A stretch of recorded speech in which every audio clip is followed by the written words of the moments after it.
On a night covered with lightning, the day of awakening had arrived, and in the S-rank Death Lair, the oldest of existences, the first S-rank dungeon appeared on the Blue Star, and for decades, the Death Lair remained unconquered. Countless powerful warriors met their deaths there, but this time, Su Ming challenged the Death Lair alone and slew the strongest god-level aberrant beast. However, the people who were also there wanted Su Ming to stop clinging to life and hand over the divine artifact. One of the guys calls Su Ming the god of massacre and warns that his luck has run out. Another guy emphasizes that because Su Ming is a hero of humanity, they will give him a quick death, and that he should just say where he hid the divine artifact. Su Ming grips his sword and, while releasing power, comments that he never imagined everyone there would ambush him at the exact moment he cleared the dungeon just to steal the divine artifact. So he wants to know if that had been their plan from the beginning. Zhang Tang steps forward while equipping his powerful weapon. Then, he raises it high and asks Su Ming to hand over the divine artifact, stressing that, for the sake of their past brotherhood, he will not eliminate him. Having said that, he laughs and emphasizes that he will only destroy his powers. Su Ming also laughs and comments that he thinks he must have gone blind, because since he was 18 years old, he had always treated Zhang Tang as a brother, fighting side by side all these years that have passed. Then he says that he did not see how poisonous he truly is. Having said that, he raises his sword and begins to release great power. Su Ming also comments that if they want to test the power of the Ring of Defiance, then they should all try to take it, but he stresses that he doubts any of them have what it takes to do so. One of Zhang Tang's lackeys is surprised and comments that the power he is feeling is undeniably that of a divine artifact. Another says there is no time to lose, and that everyone should eliminate Su Ming once and for all and search for the divine artifact he hid. But Zhang Tang says that Su Ming currently has the power of the divine artifact, and because of that, he thinks they cannot simply act impulsively. Yet even so, he knows the plan is one step away from completion. At that moment, someone appears above calling out to Su Ming, who in turn is confused by what he is seeing. There is already a woman heading toward him. As soon as she reaches the ground, she hugs Su Ming, and he wants to know what she is doing there. She says that she heard someone was conspiring against him, and because of that, she was very worried. Su Ming smiles and comments that he is fine since he has already obtained the divine artifact. Then he looks ahead and stresses that everyone there are partners, but emphasizes that he only did not understand one thing since Zhang Tang's group discovered his exact location. At that moment, the woman lands a critical blow on Su Ming, who in turn cannot believe that she did that and asks why. Zhang Tang becomes excited, shouting that the plan was a success, and informs that the final catalyst is already in place, and that, therefore, they should activate the imprisonment formation. And as soon as they activate it, a magic circle appears around Su Ming, who is completely perplexed, since he knows that the cursed seal he is seeing belongs to Ren Xiaoman, but wonders if she betrayed him a long time ago. Zhang Tang says that what Su Ming is witnessing is the imprisonment formation they prepared just for him, and that he can no longer channel powers. Ren Xiaoman apologizes to Su Ming and informs that, to be honest, she only stayed with him because of Zhang Tang. Then, while her ability continues to take effect, she says that when she saw that he awakened a 9-star talent, she knew she could simply use him to obtain the divine artifact. Su Ming becomes furious and starts shouting and trying to break the imprisonment formation. However, Zhang Tang tells his lackeys to attack the MC immediately until a skeletal arm emerges from the ground and another woman appears, conjuring her summons and blocking everyone's advance. Su Ming is surprised to see who it is and asks what she is doing there. Ji Yao turns around and asks Su Ming not to give up, saying that he cannot let despicable cowards obtain the divine artifact. Zhang Tang shouts that another one has appeared seeking to be eliminated, then informs that there are dozens of masters there, and that not even an emperor descending from the heavens could save them. Having said that, everyone charges forward again. Zhang Tang advances with full force, saying that those who dare block his path will be eliminated.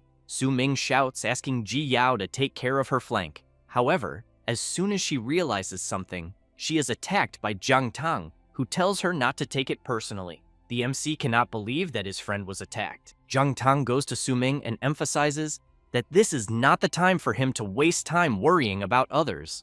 Then, he points his celestial weapon at his face and makes it clear that he will also be eliminated. While Su Ming tries at all costs to break free from the imprisonment formation, Jiang Tang once again asks him to hand over the divine artifact and explains that he might consider sparing him. Su Ming becomes extremely furious, and, after managing to break some parts of the chains of the imprisonment formation, calls everyone bastards and activates his divine explosion technique. Jiang Tang jumps back to avoid being hit by the explosion, and one of the lackeys comments that the power they just witnessed is a divine-level technique. Su Ming, while his entire body is badly injured, goes to Ji Yao and asks why she appeared, saying that he failed her so many times. Ji Yao places her hand on the MC's face and, with great difficulty speaking, says that if they have to die, then she thinks they will die together. However, out of nowhere, a sword falls from the heavens, stabbing fiercely into the ground, and while everyone watches it,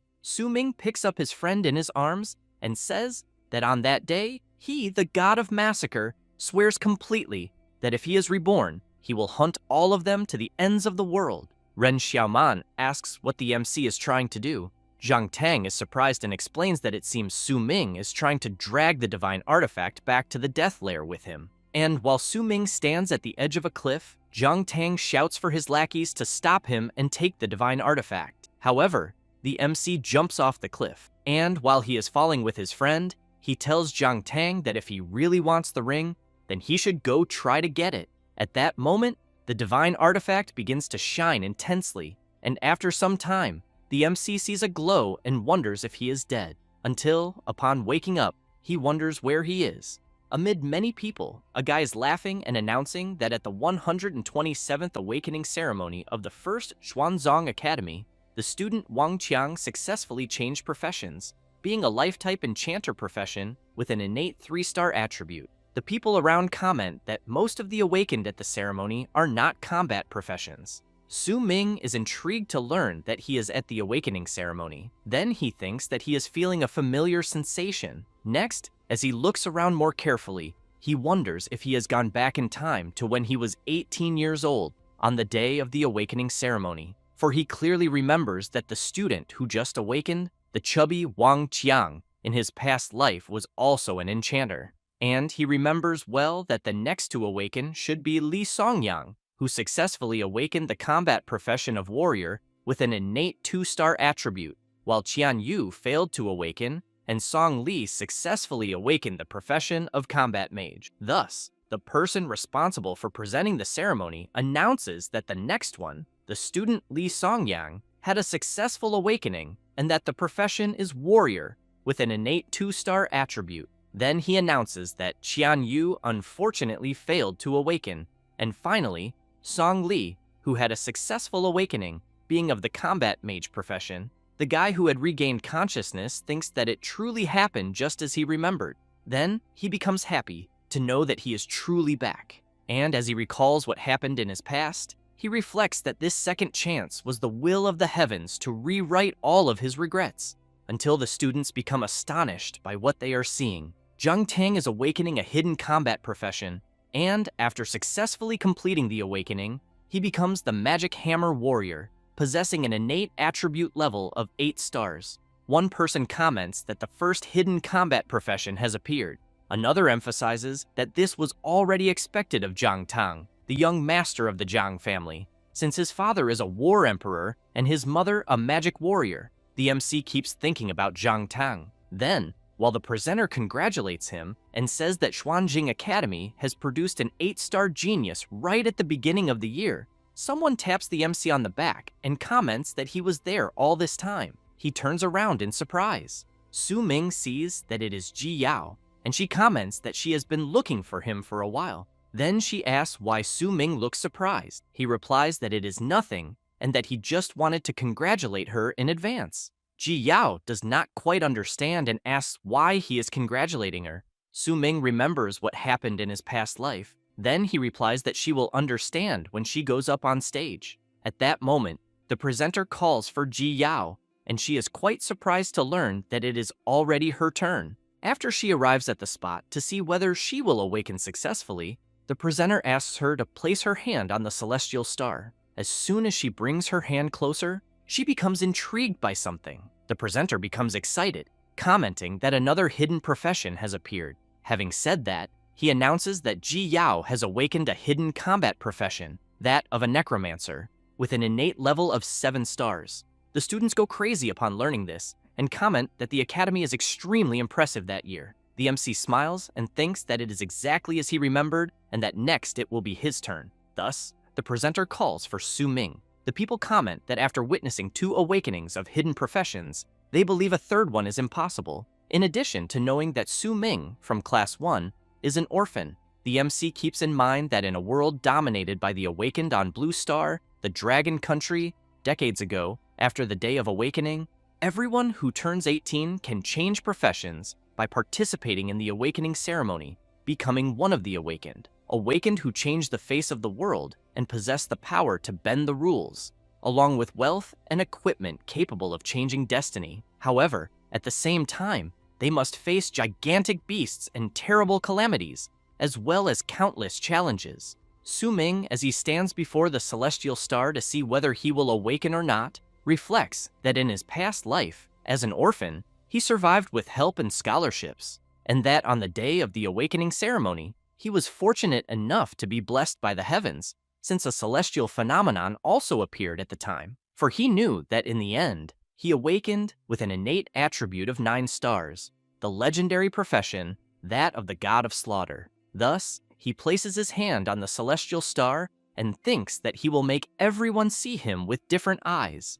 At that moment, the presenter begins to look extremely surprised upon seeing the type of energy, then wonders whether it will be the birth of a genius with an innate attribute of 9 stars or more. The people around are also dumbfounded and soon want to know whether it is truly possible for someone to awaken another hidden profession. Su Ming thinks that he needs to feel the runes again, but ends up becoming quite surprised and intrigued, since he is seeing the divine artifact, the divine ring of rebellion. Then, he really wants to know whether the artifact accompanied him on the journey back in time, until he becomes even more intrigued by a system screen in front of him, informing that the strongest Godslayer system has successfully bound itself, and that the system has bound a new profession to the MC. With that, the awakening is complete, and the mythical profession of the God of the Sword has been obtained. Su Ming reflects on the mythical profession of the God of the Sword that he has just obtained, and then begins to see an enormous sword-shaped form emerging from the celestial star.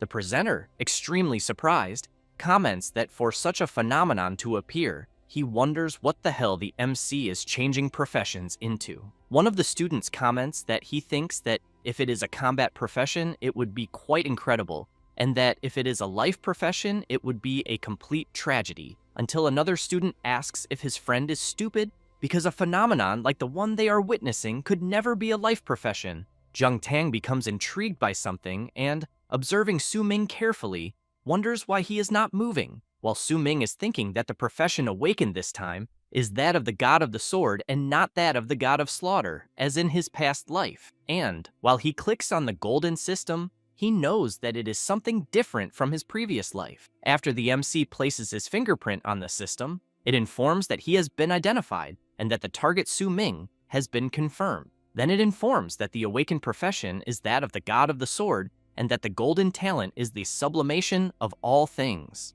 Su Ming is surprised by this golden talent, since he has in mind that this is even greater than the 9-star profession level he awakened in his past life. Thus, he smiles and thinks that if this is really the case, he believes he should surpass his past life God of Slaughter. Then he starts interacting with the system, and it informs that it will open the skill interface for Su Ming, but soon reports that no skills have been awakened. The MC cannot believe this, and begins to search like a madman through his system to see if he has at least one skill. The people around start wanting to know what Su Ming is doing there, since he seems nervous. Desperate, the MC realizes that he does not have any skills and wonders what the difference is compared to before awakening and whether the system is mocking him. Then the system informs that the MC will be receiving feedback and that it will continue to guide him. However, an error occurs, as identification of the ring is required. Su Ming becomes intrigued when he sees a ring appear in his hand, which soon begins to glow, and the system notifies that the Divine Ring of Rebellion has been successfully identified. A huge radiance begins to emerge and grows increasingly stronger. People comment that the fluctuation is extremely intense.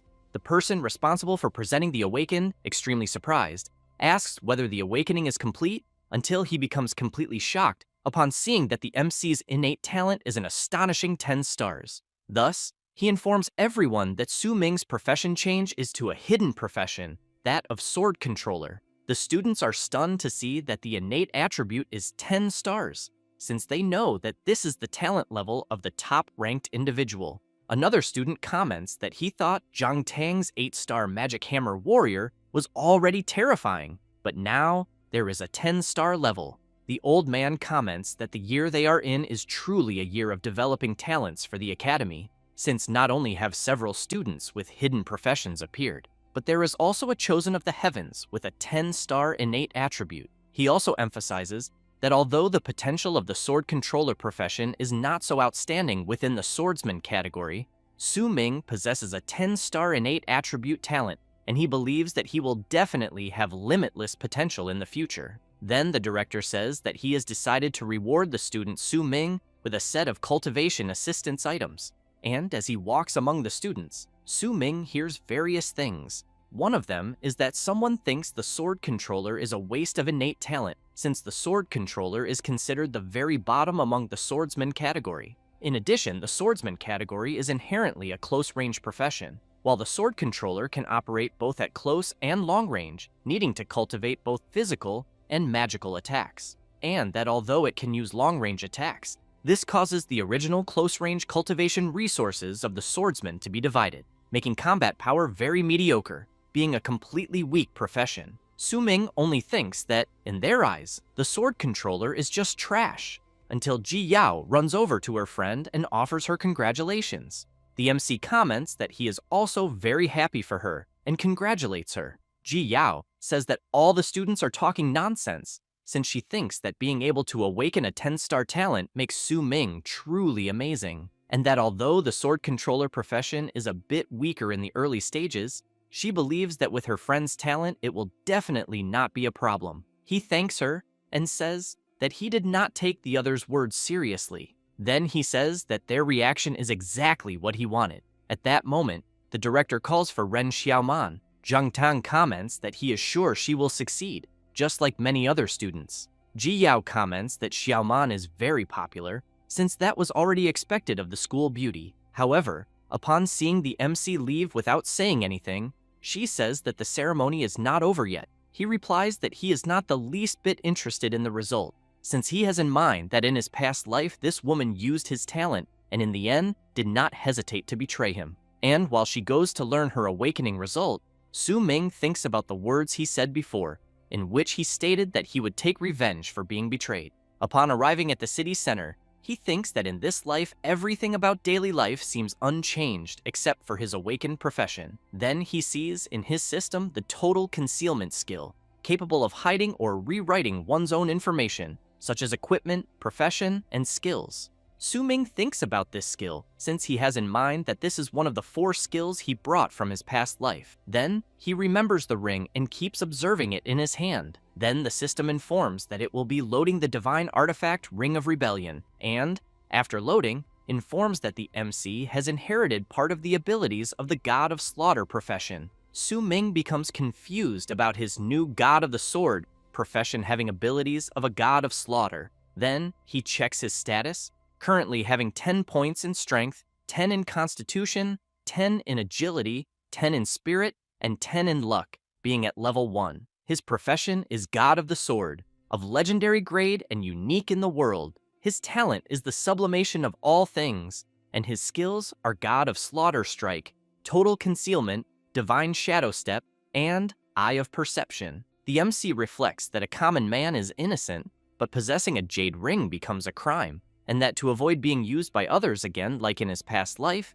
it is because his current strength is still insufficient. Thus, since the 10-star talent cannot be hidden, he concludes that he must hide the information about his God of the Sword profession, and that he will firmly seize this chance to be reborn. Then he thinks that according to his past life's experience, on the day after the awakening ceremony ends, the Novice Dungeon Challenge will arrive. However, he knows that the Novice Dungeon is not a challenge, and that therefore, to level up faster and obtain better equipment, he must challenge the most difficult boss he has in mind. But before that, he needs to get his hands on a good weapon first. Meanwhile, in a luxury hotel, Jiang Tang and Ren Xiaoman are kissing. Then she comments that he is very bad, since the awakening ceremony had barely ended, and he was already taking her to a place like that. Jiang Tang asks her not to mention the awakening ceremony, because Su Ming completely stole his spotlight. Ren Xiaoman asks him not to be angry, but comments that although that Su Ming is just a sword controller,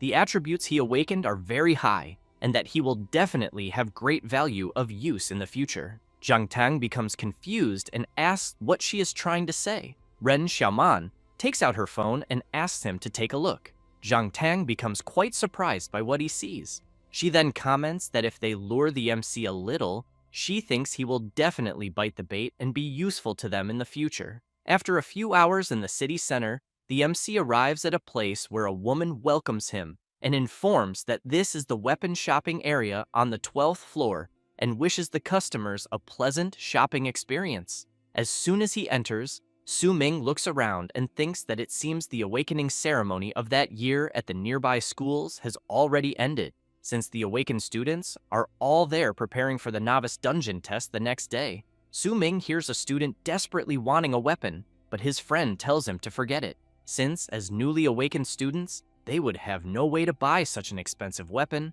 and that they should just use their awakened abilities to work like dogs and earn money in the future. The MC then sees several people in front of a sword, saying that it is the Tyrant's Frost Sword, which was recently forged by a high-tier player. But even so, they still cannot believe that its market price is 1 million coins. Su Ming walks along and thinks that he knows this weapon is fake, because he remembers it from his past life, and that the gang of merchants who sold these counterfeits were all arrested, until he hears someone asking him to wait. A woman, accompanied by several bodyguards, wants to know if the MC is Su Ming. He becomes intrigued and immediately wants to know who she is. She takes out a card and says that she has not introduced herself yet, then says that her name is Jiang Lan and that she is the vice director of the Jiang'an conglomerate. Su Ming takes her business card and, after observing it for a bit, comments that he thinks he knows her from somewhere. Jiang Lan calls to the MC once again and says that on behalf of the Jiang'an conglomerate, she will cover all of his expenses there that day, but that she hopes he can do a favor. Su Ming, suspicious, wants to know what kind of favor it would be. She asks one of her bodyguards to take out a photograph, and he shows the phone to the MC to take a look. Jiang Lan says that the girl Su Ming is seeing is her younger sister, Jiang Yuncheng, and that she studies at the same school as him. Then she says that her sister also awakened successfully earlier, and that she has thoroughly investigated the news about the MC awakening a 10-star talent, because she thinks that with his talent, the novice dungeon the next day should not be very difficult for him. Thus, Jiang Lan emphasizes that she is sure Su Ming is also aware that only those who have recently changed professions can enter the novice dungeon, so she hopes that he can join her younger sister and protect her while she completes the challenge in the novice dungeon. He thinks about it, but soon replies that he refuses,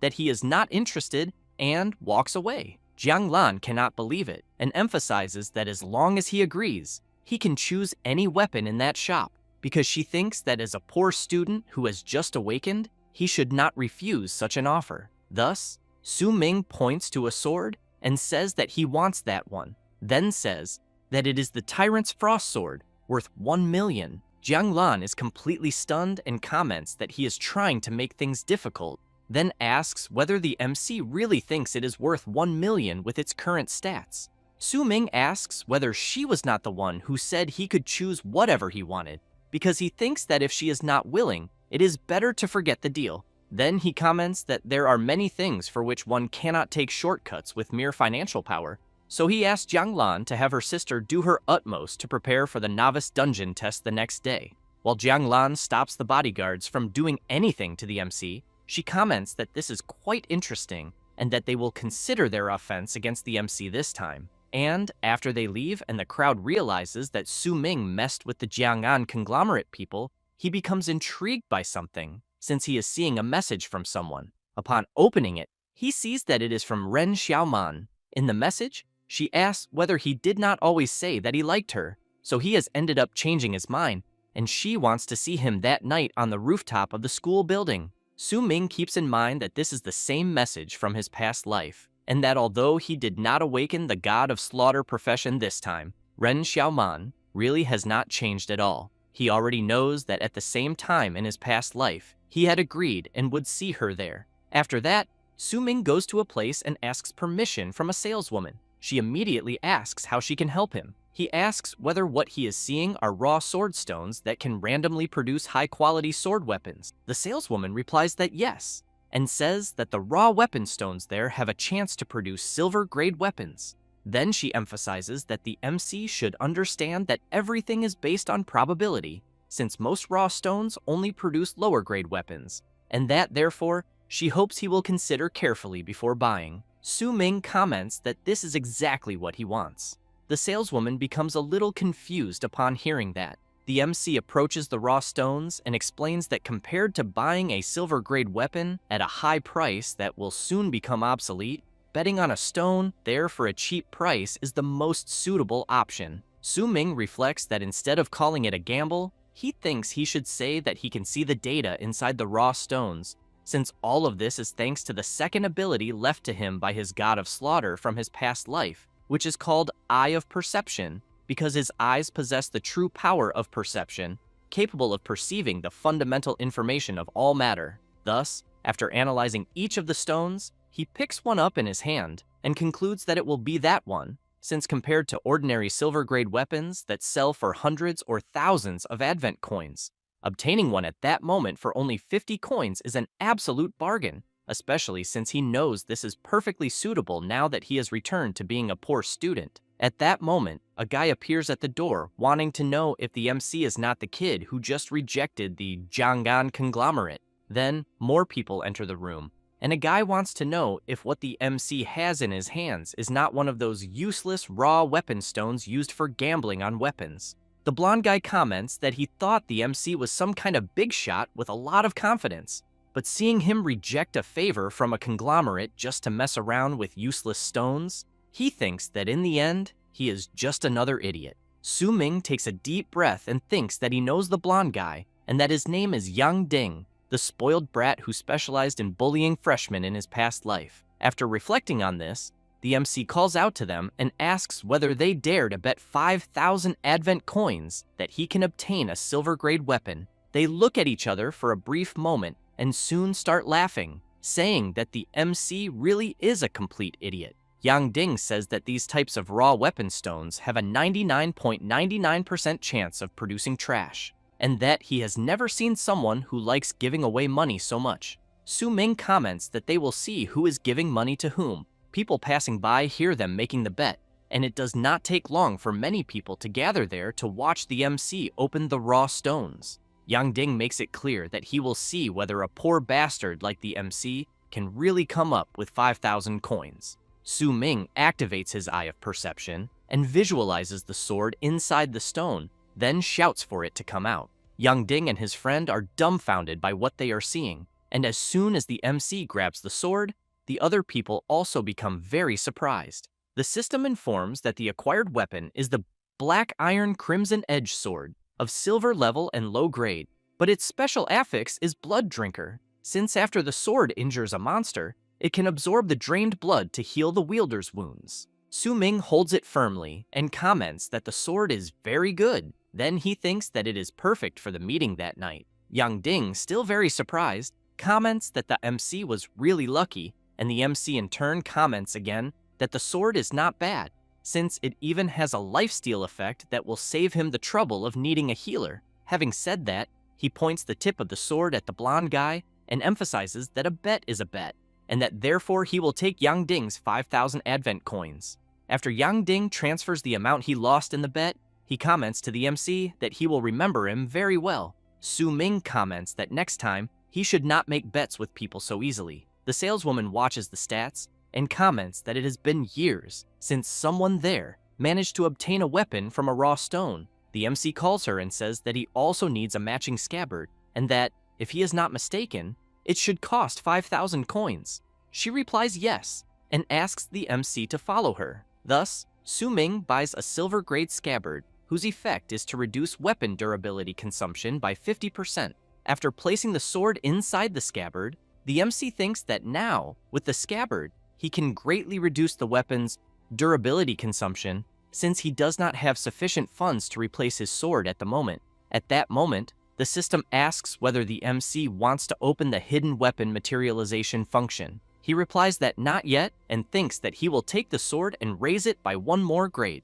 After a few hours, while walking through the park, Su Ming thinks that in this life, although he awakened as a god of the sword, he does not have a single usable class skill, but that in the class talent tree there is a very powerful original talent, sublimation of all things, since it can improve the quality of any loot, such as combat skills, equipment, scrolls, and others, and that any item can only be sublimated or indirectly sublimated once. Thus he knows that just by having this talent alone, it is truly worthy of the golden grade class that the god of the sword represents. And, after using sublimation of all things, the system informs that the weapon's sublimation was successful and it gained the bloodlust effect. Now the weapon's name is Zhuan Steel, bloodthirsty sword, of high-quality silver grade. The blood drinker effect causes that after the sword strikes a target, it can absorb the target's blood through attacks or contact to heal the wielder's wounds. The bloodlust effect causes that after killing a monster with the sword, all of the wielder's stats are temporarily increased by 5 points for 30 seconds. Su Ming thinks that after eliminating an enemy, he will be able to gain a temporary buff that increases all of his stats, so he decides to open the hidden weapon materialization function and concludes that now, the novice dungeon the next day will be much easier. After that, a few hours pass and night arrives. Su Ming goes to the place he had arranged to meet Ren Xiaoman and equips his sword. She soon notices his presence and, upon turning around, comments that he finally arrived, but points out that he is a bit late. However, she ends up becoming confused by what she is seeing, since Su Ming is attacking her. Ren Xiaoman screams loudly, and seeing that Su Ming merely struck the sword into the ground, really wants to know what he is doing. The MC takes a deep breath and then says that he is there for revenge, saying this while thinking about what happened in his past life. Ren Xiaoman asks what he is talking about and comments that she accepted his confession. Then she shows some messages they exchanged and comments that it was because of that she took the initiative to ask him out, and that it was he who wanted to date her. Su Ming remains silent for a moment and then says that this was in his past life. Then he thinks that she, who was recognized as the school beauty, had always been a prominent figure there, and that, as an orphan who never received attention from others while growing up, he never thought he would have the chance to interact with her, and that he also certainly never thought that on the second day after the awakening ceremony, she would take the initiative to show concern. And from that day on, he received her concern, which was the attention he had longed for his entire life. Su Ming also begins to recall the confession, the dating, the intimacy, and the interactions, and concludes that those days were the times he cherished the most. Thus, he shouts that it was all fake. Then he says that he knows everything about her dirty dealings with Jiang Tang and that she was only trying to use his talent and abilities. Ren Xiaoman is surprised, but asks the MC not to dare speak nonsense. Su Ming comments that she knows very well whether he is talking nonsense or not, and that the beautiful and graceful Ren Xiaoman everyone sees is a lie, and that in reality, she is just a vain, despicable, shameless bitch. Ren Xiaoman becomes furious and shouts, wanting to know what he knows. Then she calls him an orphan and makes it clear that if his talent were not worth something, he would not even have the chance to speak to anyone, and that she will not let him get away after daring to call her a bitch. Su Ming tells her to go ahead, but says that he fears she should be more concerned about how her story with Jiang Tang will affect the pure and innocent image she has. Ren Xiaoman becomes even more furious, grabs the MC's sword, and as she lunges at him, Su Ming comments that things are happening exactly as in his past life. She becomes confused when she sees a red glow around the sword. Su Ming comments that apparently she really likes sneak attacks, since he was already expecting this. Thus, he activates the sword's blood drinker ability, since after the sword locks onto a target, It can absorb the target's blood through attacks or contact to heal the wielder's wounds. As the sword's power rushes toward her, the MC says that the trap was set for her from the very beginning when he made her the target. Ren Xiaoman is struck squarely in the face, and she screams loudly in pain. Then she screams, saying that her beautiful face has been disfigured. Ming comments that she ended up doing that to herself. Then he makes it clear that at that moment, it is the time for his revenge, and that he will have Zhang Tang eliminate her. However, he begins to recall some moments with her in his past life. Because of that, he unequips his sword, and, as he leaves, and she trembles on the ground, asks Ren Xiaoman to go back and tell Zhang Tang that he is welcome to come settle accounts, and that she should consider the cut she received as something caused by him. Before leaving, Ming thinks that this cut also severed that concern he once cherished. At that same moment, the MC receives a message asking him to accept the gift. The gift in question is a marrow strengthening pill, a combat gear package, and 10,000 Advent coins. The gift was sent by Director Wang, who also left a message saying that the gift is a newbie package exclusively for the MC, since he possesses a 10-star talent, and that he hopes he can make good use of the gift and achieve excellent results in the novice dungeon. After that, on the next day at 6 in the morning, Ming is observing the marrow strengthening pill that the director gave him and thinks that the old man is quite generous. And as soon as he consumes it, he thinks that perhaps the old man feels pity that he awakened a 10-star talent only to take the sword controller class and wants to help compensate for that. The system informs that the Constitution attribute has gained an increase of 10 points and an additional 100 experience points. With that, Ming is promoted to a level 2 class holder and gains 10 free attribute points.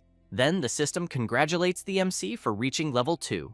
Ming is now at level 2 with some attributes increased. And because of that, the passive talent origin sword body is activated, where the heart is the source, a natural sword intent, and Ming can learn all sword type skills, ignoring all restrictions. Thus, the MC thinks that this was already expected from his 10-star golden talent, since he can learn a new talent as early as level 2. Then he becomes confident and reflects that he can hardly wait to show everyone what he has in the novice dungeon later. After that, in the novice dungeon area of the first Xuanzong Academy, some students begin to arrive, and the MC does not like this very much, since they are calling him to form a team. Ming wonders whether this bunch of people were not belittling his class the day before, then apologizes to everyone and says that he already has his team. Ji Yao hears this and immediately becomes anxious, wanting to know if he really already has a team. Then she says that she arrived early, hoping to be the first to form a team with him.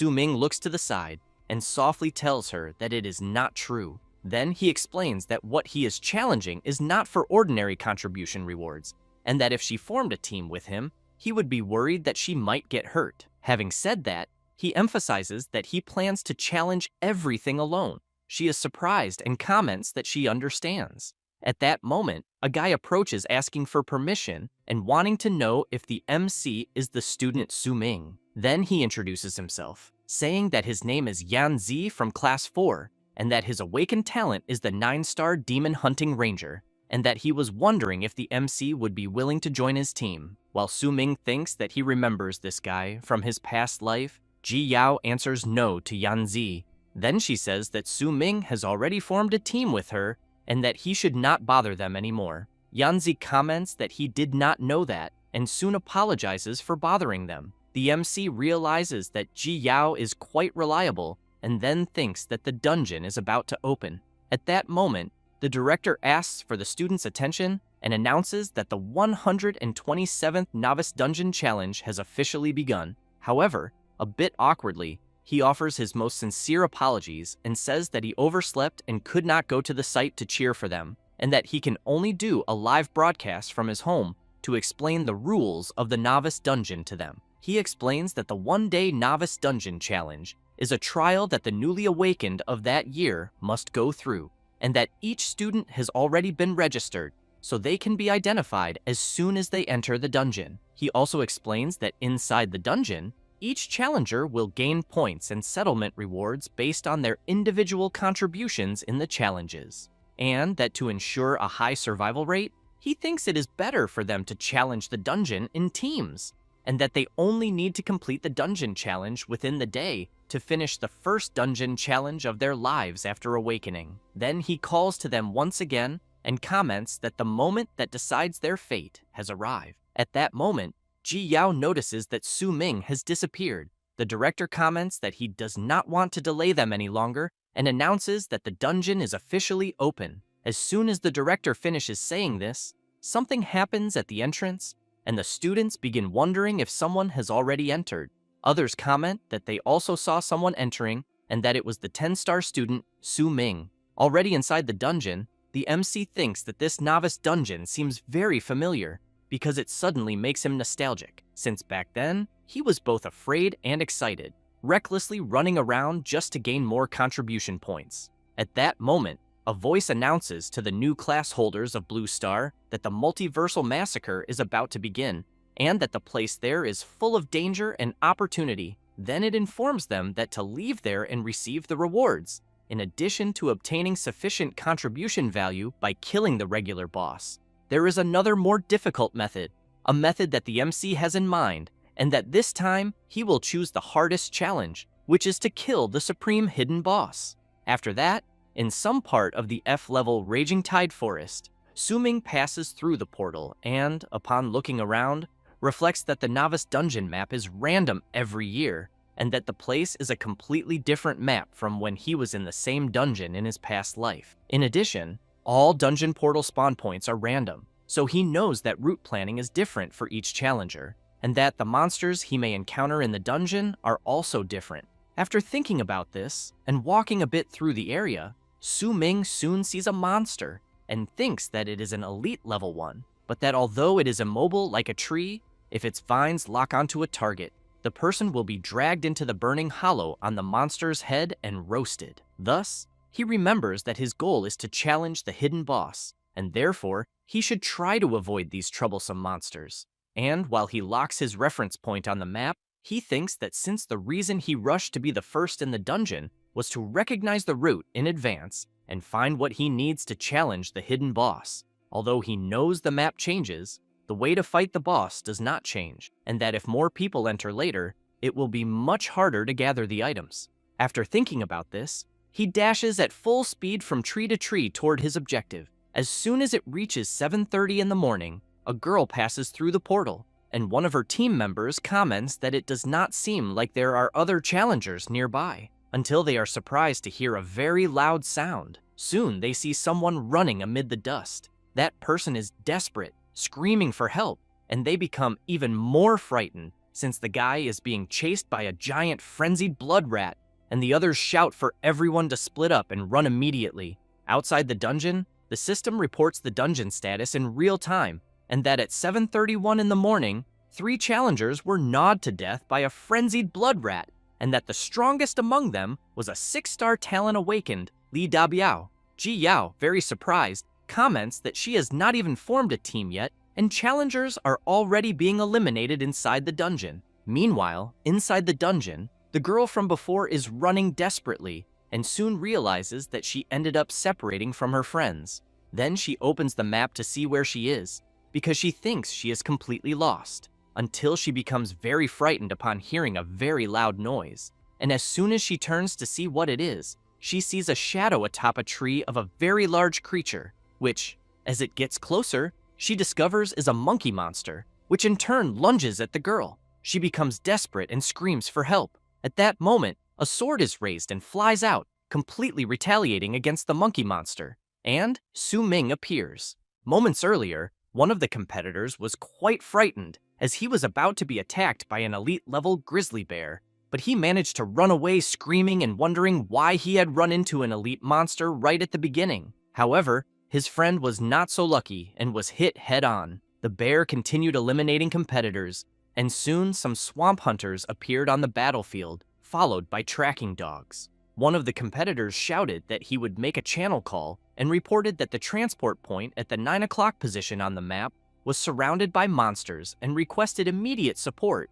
And while emphasizing that the 6 o'clock position also needed help, he failed to notice a draconized lizard approaching from behind. The members, while fighting various monsters, reported that the 11 o'clock position was also compromised and that the monsters kept arriving without stopping. A girl, upon approaching a tree, saw one of her group friends defeated and immediately informed Central Command that her team of 5 urgently needed help. Afterward, she watched her friends all defeated on the ground and fell to her knees, and as her entire body trembled, she commented that she thought that if they had not been told to hide, things would be different. But at the same time, she knew that the dungeon had only started half an hour ago and the difficulty of the novice dungeon was already far too high. She then began to question whether newly awakened students could really challenge it and come out alive, until she became quite surprised, as she had just seen a student completely eliminate a huge creature so easily. As soon as Su Ming approached her,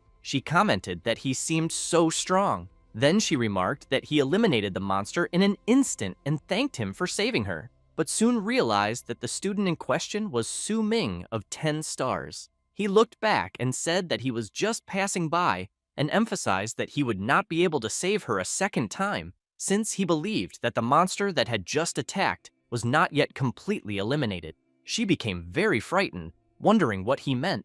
However, she ran off desperately, shouting that she would go after reinforcements for him and hoping that he could hold on. Su Ming activated his Eye of Perception and saw that the monster was a level 3 mutant monkey king and that the creature's ability was Slap. Thus, he concluded that it was no wonder the creature could survive continuous attacks from his silver-grade weapon in the rank F dungeon there. The Monkey King, as soon as it recovered from the attacks, charged at the MC, who was forced to retreat and thought that the creature's speed was not bad at all, but considered it would be a great opportunity for a contest, and recalled the abilities he had inherited from his past life. He activated the third inherited ability, Divine Shadow Step, an acceleration movement technique that increases speed by 50%, and at the moment it was activated, the MC became immune to all physical, magical, and spiritual attacks, and could not be targeted, but it consumed a large amount of stamina while active. After having his speed increased, Su Ming charged at high speed toward the Monkey King, which in turn tried to counterattack the MC, but he managed to jump at the last instant and soon appeared behind the enormous creature. The Monkey King immediately turned to try to land another blow, but Su Ming managed to dodge again. Now facing the creature, he commented that, apparently, there was no need for a contest. Having said that, he charged at the Monkey King, which could only watch the MC approaching at high speed. With little it could do, the creature was easily defeated, and Su Ming commented that he was already tired of playing around. Next, the MC saw in the system that he had successfully defeated the Mutant Monkey King and had obtained loot, which was a low-grade linear/skill scroll. Su Ming pondered the acquired skill and reflected that, even though it was only low-grade, it was not bad for a novice dungeon. He becomes surprised when he receives a First Blood notification. Then he sees the system message informing that the level 2 sword controller player completed the first kill of the Mutant Monkey King in the Furious Tide Forest, and the title granted was First Blood. At the same time, all competitors receive the dungeon achievement notification and are quite surprised, wondering if a player really eliminated a monster successfully and on top of that a mutant. The system also notifies that the dungeon title reward grants all players in the dungeon a small healing potion. A girl, while hiding from a monster, takes the potion she received and thinks she is safe, since she truly needed to replenish her health. Back where the MC is, he begins to hear various people throughout the forest wanting to know if the sword controller really earned a title and whether this so-called sword controller is the student Su Ming. Some people respond that it is Su Ming, that 10-star sword controller, but other competitors emphasize that it cannot be him, since there are several sword controllers that year when including neighboring cities. But that, in any case, someone completing the first kill proves that all newly awakened students have the strength to clear the dungeon. The MC does not like hearing any of this at all. Then he thinks that he forgot that the title system in the game would expose his strength, and because of that, he believes he will have to be more careful from now on and use his total concealment ability to hide as much as possible. But he did not expect that even after half an hour of dungeon time, no player had eliminated a monster yet. Thus, he runs from where he is, but ends up facing several level 3 hungry wolves. Su Ming thinks this is perfect, since he has in mind that the wolf is one of the 3 classic mobs for novice leveling. So he believes he can test his new sword attack skill that he bought, especially because he knows he used his talent ability All Things Sublimation before to improve the low-grade linear/skill scroll he obtained by eliminating the mutant monkey. His system soon informs him that the All Things Sublimation ability was activated and a new ability was obtained, which is Sword Unsheathing Slash, in which it is necessary to sheath the sword, focus the mind, and attack in a single strike. The wolves begin to howl and move even closer to the MC, who in turn wastes no time and tests his new ability, delivering a slash that goes straight toward the creatures. After eliminating the first hungry wolf and gaining experience points, the MC continues eliminating all of them, always gaining several experience points. After eliminating them all with his new ability, the system congratulates Su Ming, as he managed to gain enough experience points to reach level 9, in addition to obtaining the title Hungry Wolf Legend. Next, he looks around and thinks that, using the property of Sword Unsheathing Slash, which allows long-range attacks, he can farm all the low-level hungry wolves. Then he sheaths the sword and reflects that the energy generated accumulated over a certain period of time can be quite efficient. Thus, he concentrates even more, and, upon quickly unsheathing the sword, delivers another slash that goes toward the remaining hungry wolves. However, something blocks the attack, which leaves the MC quite surprised, since an enormous creature has just appeared and repelled his attack as if it were nothing. The creature that just appeared is the level 10 Wolf King. Some moments earlier, after some groups formed to enter the novice dungeon, Ji Yao was excited about the group that had entered, and as soon as they passed through the portal, they were already engaged in a terrible battle against several monsters. One of the members grips the sword firmly and delivers an attack against one of the creatures, while some members are lying on the ground. After defeating the monster, the group members begin to receive shared experience, and soon the system informs them that they successfully defeated a mutant field rat, and everyone becomes excited, shouting that they finally eliminated a special monster, while one of them advanced to level 2. Another member of the group was surprised, as another notification had arrived about a player obtaining a first blood on a leader monster. However, upon realizing that the player was from the fisherman class, everyone became curious about what the hell that meant, especially being at level 9. 10 minutes earlier, while the MC was fighting the Wolf King, the creature was at half health. Su Ming launches another attack at the creature's back and prepares himself again. Then he leaps, saying that the creature should not think that just because it is a Wolf King, it is a big deal. Having said that, he prepares his attack and delivers it, striking the Wolf King head-on. The system congratulates Su Ming for eliminating the Silverback Wolf King and informs that he obtained 500 experience points,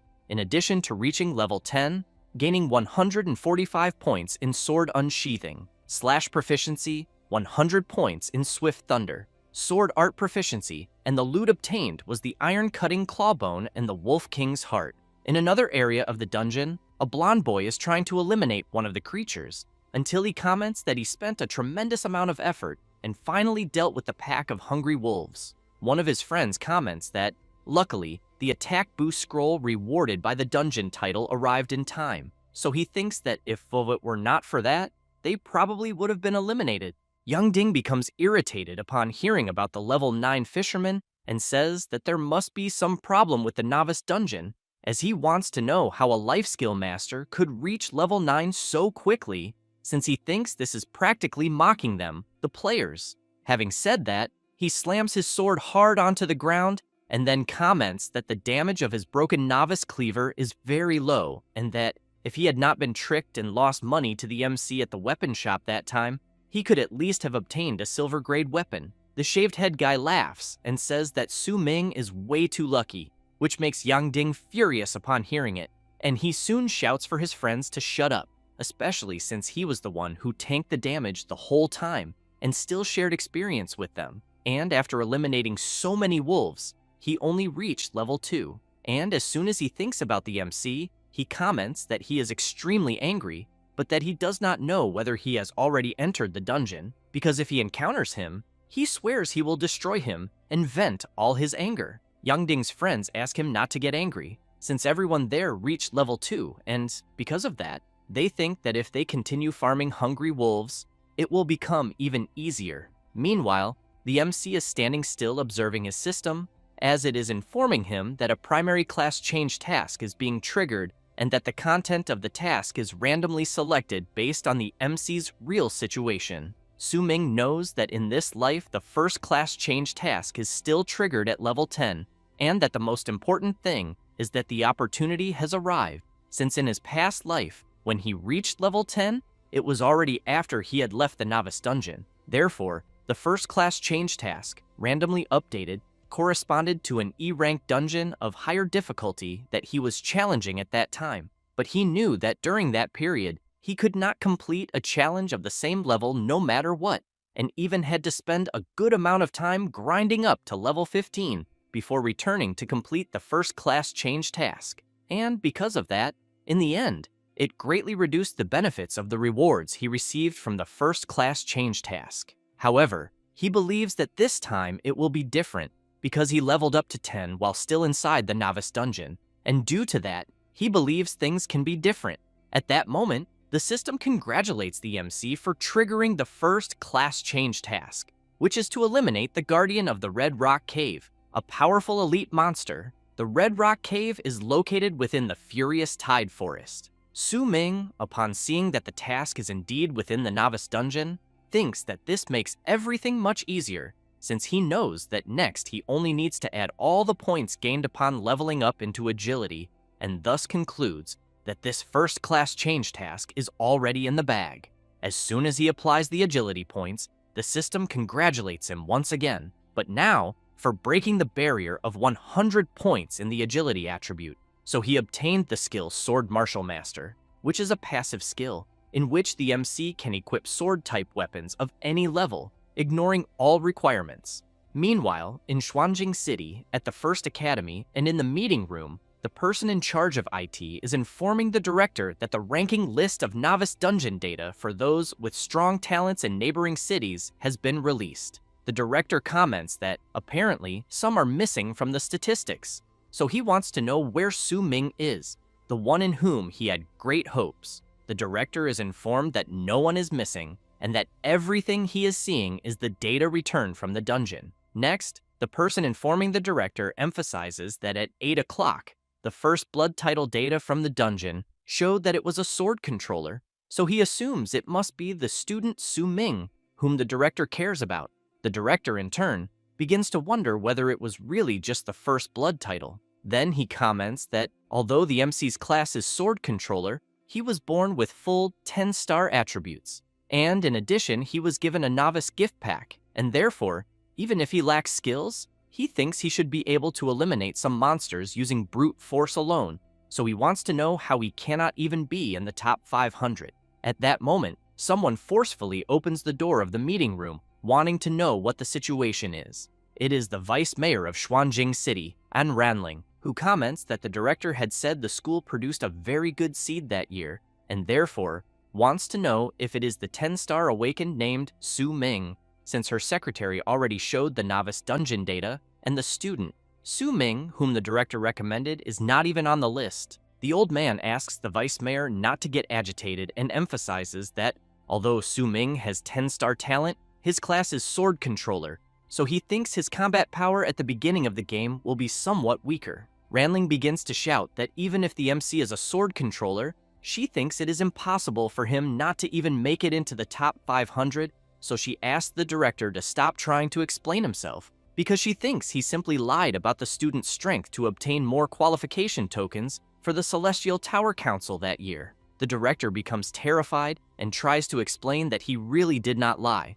but the vice mayor continues saying that, based on the current data she has, the director's school only has Yan Zi with 9-star talent, hidden class Demon Hunting Ranger, currently in second place on the leaderboard, so she thinks he is the best candidate to compete with the genius from the neighboring city that year. Ranling also comments that there is another one she knows, Zhang Thang, the legitimate son of the Zhang family, who has the hidden class Magic Hammer Warrior, 8 in 8 stars and currently ranked 4th, with great potential. Therefore, she makes it clear that at the moment, she can only give 2 qualification tokens to the director for the Celestial Tower Council. Wang asks whether all schools should not receive 3 tokens as in previous years. Ranling leaves, saying that no one told the Director's Academy to finish last in recent years, then emphasizes that if they finish last again, next year, they will not even have slots to enter the Celestial Tower Council. The old man asks what if the students achieve good results later.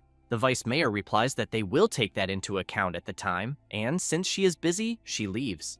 After she leaves, the director and the others in the room remain silent, but as soon as he looks at the qualification tokens, he comments that the Celestial Tower Council is an important means to accept tasks, obtain rewards, and improve strength, and therefore the Academy cannot lose the qualification to enter the Celestial Tower Council. However, he originally thought that with a 10-star awakened student, they could secure 1 more token, and in the end, they ended up with 1 less. Thus, the director hopes that Su Ming will give his best and not disappoint him. Meanwhile, the MC has just arrived at the entrance of the Red Rock Cave. He sees that the map indicates the task is there, and that, fortunately, he did not encounter any troublesome, small monsters along the way. And after entering the cave, he knows that he did not visit the place he is in during his past life, so he does not know what monsters might appear, until he hears a loud noise. A gold-digging goblin appears and stares at the MC, who in turn wastes no time and promptly eliminates the creature with a single blow. Su Ming knows that he cannot let the creature alert the entire cave, but the system informs that the MC has triggered the Goblin Cave alert. He is completely confused, since he only eliminated the creature without making any noise at all. Quickly, several creatures begin to move, and Su Ming realizes that the first-class change task is not as simple as he imagined. As soon as several monsters appear in front of him, the system warns that the goblins inside the Red Rock Cave will launch a fierce attack against the MC. While eliminating some of them, the MC knows that the goblin mode is a type of self-indulgent lifestyle that deviates from social norms and lacks guilt, manifesting as laziness, sloppiness, or greedy behavior. But even so, having no other alternative, he continues fighting non-stop. However, he soon has to run, because he knows that although their level is not high, they win by sheer numbers, and when he looks at his sword, he does not know if its durability will hold up, until he notices something and sees an enormous creature about to deliver a powerful blow. Su Ming jumps at the last instant to avoid being hit, but the goblins soon prepare arrows to attack Su Ming while he is in the air, and as soon as the creatures begin firing the arrows, the MC tries to deflect them with his sword, but because there are so many arrows, he ends up being hit by some of them. When Su Ming returns to the ground,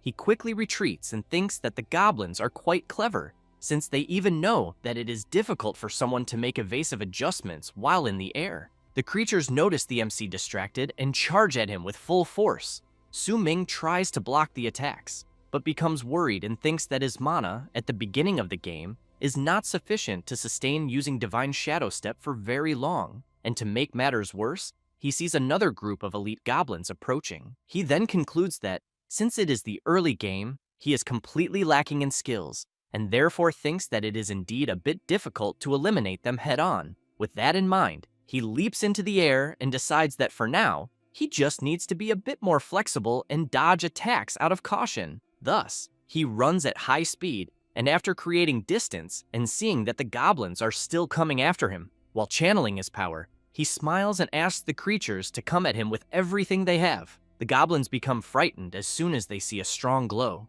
After channeling his power, Su Ming activates the sword unsheathing slash skill and delivers his powerful attack. The goblins cannot even attempt to defend themselves and are completely defeated. Su Ming continues advancing, thinking that as long as he secures the advantage of height, he knows there will be no problems. As he delivers another linear slash, he thinks that he will be able to make maximum use of his sword unsheathing slash. After some time eliminating goblins, the MC stops in front of the elite grade goblin captain and comments that, apparently, only it is left. Meanwhile, outside the Red Rock Cave, one of Yang Ding's friends is hiding and, looking at the cave entrance, comments that when he was exploring the path, he heard sounds of fighting coming from inside the cave ahead. Yang Ding tells his friend not to be ridiculous, since the system description informs that the area ahead has monsters of level 7 and above, so he wants to know who would dare challenge the interior of the cave.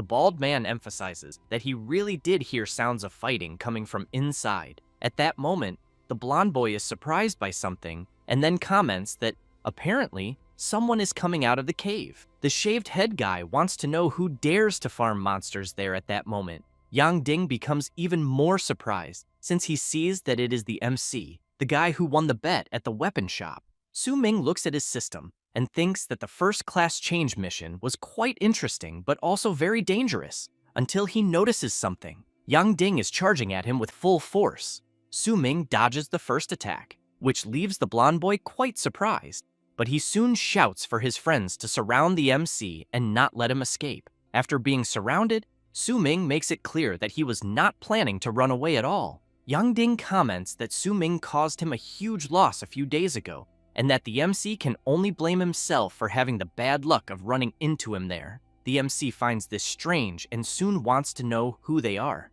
The blonde boy cannot believe this, and the shaved head guy comments that Su Ming completely forgot about them. Yang Ding becomes furious and shouts that the MC really forgot about winning 5,000 Advent coins. Having said that, he charges together with his friends. Su Ming smiles, equips his sword, and says that he will test his new skill. Then he activates sword control, and controlling his weapon, begins to unleash multiple slashes at everyone. Yang Ding's group falls to the ground and starts screaming in pain.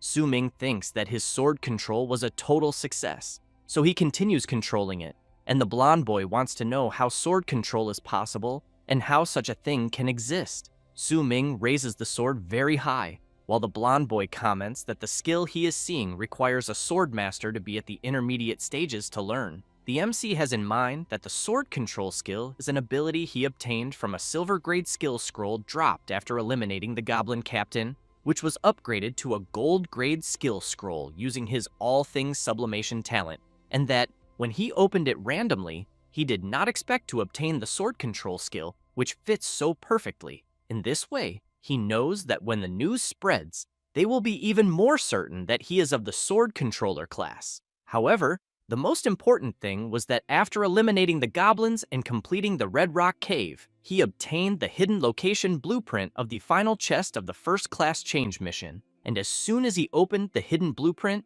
he was quite surprised, since the system informed that the coordinates of the hidden treasure were Red Rock Cave Part 2. Su Ming became even more confused when he saw the mission subtitle, which was Goblin Trade and Life. Later, in another area of the forest, the group of girls was excited after finishing eliminating the monsters. One of the girls comments that they finally cleared the mobs in that area together and soon wants to know who said that an all-girl team could not survive. But she knows that they all need to thank the 7-Star Awakened for carrying them, and that they also need to divide the loot. While one of the girls goes to check what the monsters drop, the blonde girl looks back and asks her friend if she is okay, and if she is tired, and the girl replies that everything is fine. At that moment, the 7-Star Awakened becomes surprised and soon wants to know where the girl who went to check the drops is, until she becomes frightened upon hearing a scream. Then, she looks to one side, looks to the other, and desperately wants to know where the other girl went, since she had only said that she would check the drops so they could divide them. Then she decides to go to where the monsters were and sees that there is nothing on the ground. Extremely frightened, she wants to know how this is possible, until she lets out a loud scream that can be heard from very far away. Meanwhile, the MC is observing through the system the lifestyle of goblins, who usually inhabit dark and damp places such as caves, underground tunnels, deep forests, or ruins, and fearing strong light, these locations help them hide from natural enemies and facilitate ambushes and attacks. In addition, goblins generally live in groups, forming small tribes or clans, and each group is led by a chief or elder. Under the chief's command are warriors, craftsmen, hunters, and shamans, each with specific duties, and the division of labor is clear, with an emphasis on group cooperation. Su Ming also sees that, even in hostile environments, goblins use any means necessary to loot female creatures of any species in order to maintain their birth rate. In reproductive cycles, female goblins usually have a gestation period of only 1 to 3 months, far exceeding the reproductive efficiency of normal creatures. As for early sexual maturity, young goblins reach adulthood 1 to 2 years after birth and can participate in reproduction forming a rapid cycle of reproducing, maturing, and reproducing again. The MC cannot believe the bizarre information about goblins until he sees the location of his mission on his map and wonders if it is really there, since he remembers that in the previous mission there was an entrance to a cave, but where he is now, there are only trees. He then looks around and questions whether the coordinates could be wrong until he hears a noise amid the mist, and, with the Eye of Perception activated, manages to see a small creature.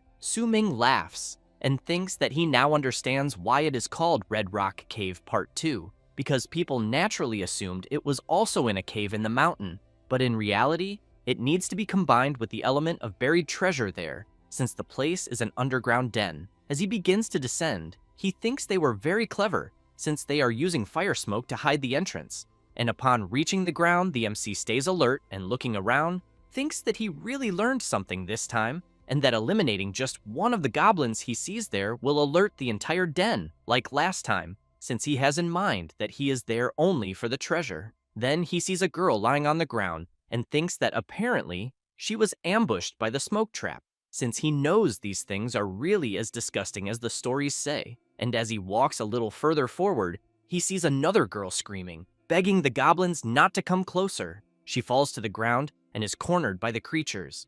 And Ming thinks that, apparently, there is still a challenger alive, since the timing is perfect, because she can draw the goblins' attention. That way, it will become much easier to dig up the treasure, and, unfortunately, he will let her be eliminated, for he knows that she can only blame herself for not having the strength to challenge the beginner dungeon, until he is surprised to hear her shouting that she does not want to play anymore, and that she needs to be saved, because she will give a huge reward, in addition to saying that her sister is the vice director of the Jiang'an financial conglomerate. At that moment, the goblins rush toward the girl and she begins to scream desperately. Therefore, Ming controls his sword and makes it plunge forcefully into the ground, drawing the goblins' attention. Next, he leaps up and activates sword control. The sword begins to leave its sheath, releasing a strong light, and the MC activates the plundering slash, making the light even more intense, dazzling the goblins. As they run away, Ming thinks about the goblins' lifestyle, and that he will exploit their weakness against light, because the energy released when the plundering slash is unsheathed comes with an intense glow, and as long as he does not eliminate a single goblin, he thinks he will be fine. At that moment, the girl falls to the ground and soon comments that she no longer has the strength to run. Ming stays alert, thinking that he cannot alert the other goblins in the den, and upon noticing that the creatures are no longer chasing them, concludes that it is exactly as he had thought. Jiang Yunqing thanks the MC for saving her and introduces herself.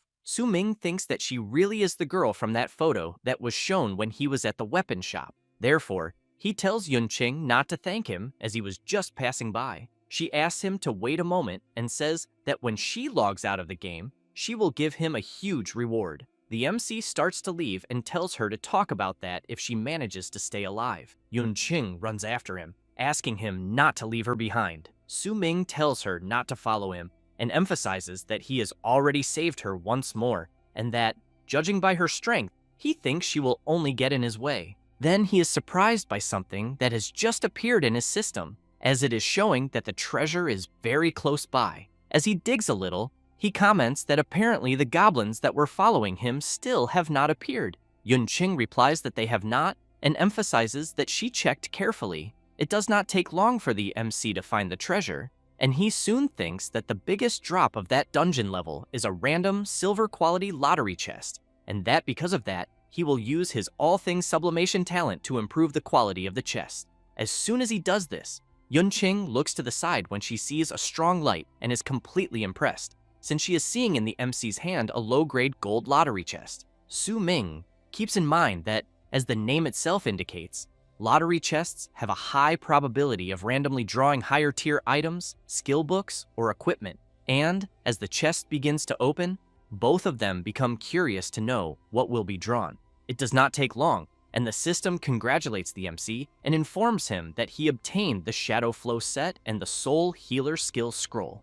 Ming is stunned, commenting that he worked so hard on the first-class change mission for that extra reward and only got this. He knows that the Shadow Flow set even seems decent, but he wants to know what the hell this platinum grade soul healer skill scroll is, which exceeded expectations since it does not match his class at all. A little embarrassed, Yuncheng asks if it is not because she is there, then says that her awakened class is a 7-star soul healer, which leaves the MC even more stunned. Right after that, he sees that Yunqing has joined his party and that he has become the party leader. Meanwhile, around 9 o'clock in the dungeon, a player is eliminating several others to complete his first class change mission. With only a few players remaining, he smiles and, amid several eliminated players around him, makes it clear that the weak have only one path, elimination, and soon calls for the next one. Ji Yao gets ready and summons her skeleton. After that, some time passes, and Ji Yao is trying to escape from the player who is following her. She starts climbing a rock and keeps hoping not to be found. The player gets very close to her but cannot find her until Ji Yao unintentionally makes noise by stepping on some stones, which soon draws the player's attention, and he leaps toward her. Ji Yao jumps backward to avoid being hit by the attack, but ends up suffering some cuts on her arm. The player comments that he never expected that she, a little chicken, could last so long against his hunt. Then he emphasizes that she has already wasted a good part of his time, and because of that, he needs to praise her, since for a girl, he thinks she truly has skill, and that apparently the Xuanjing Academy is not completely full of trash after all. Ji Yao asks why, since his uniform clearly shows that he is a student of the Wujing Academy from the neighboring city of Wuyang. Ji Yao also wants to know why he is in the beginner dungeon of her region to eliminate innocents.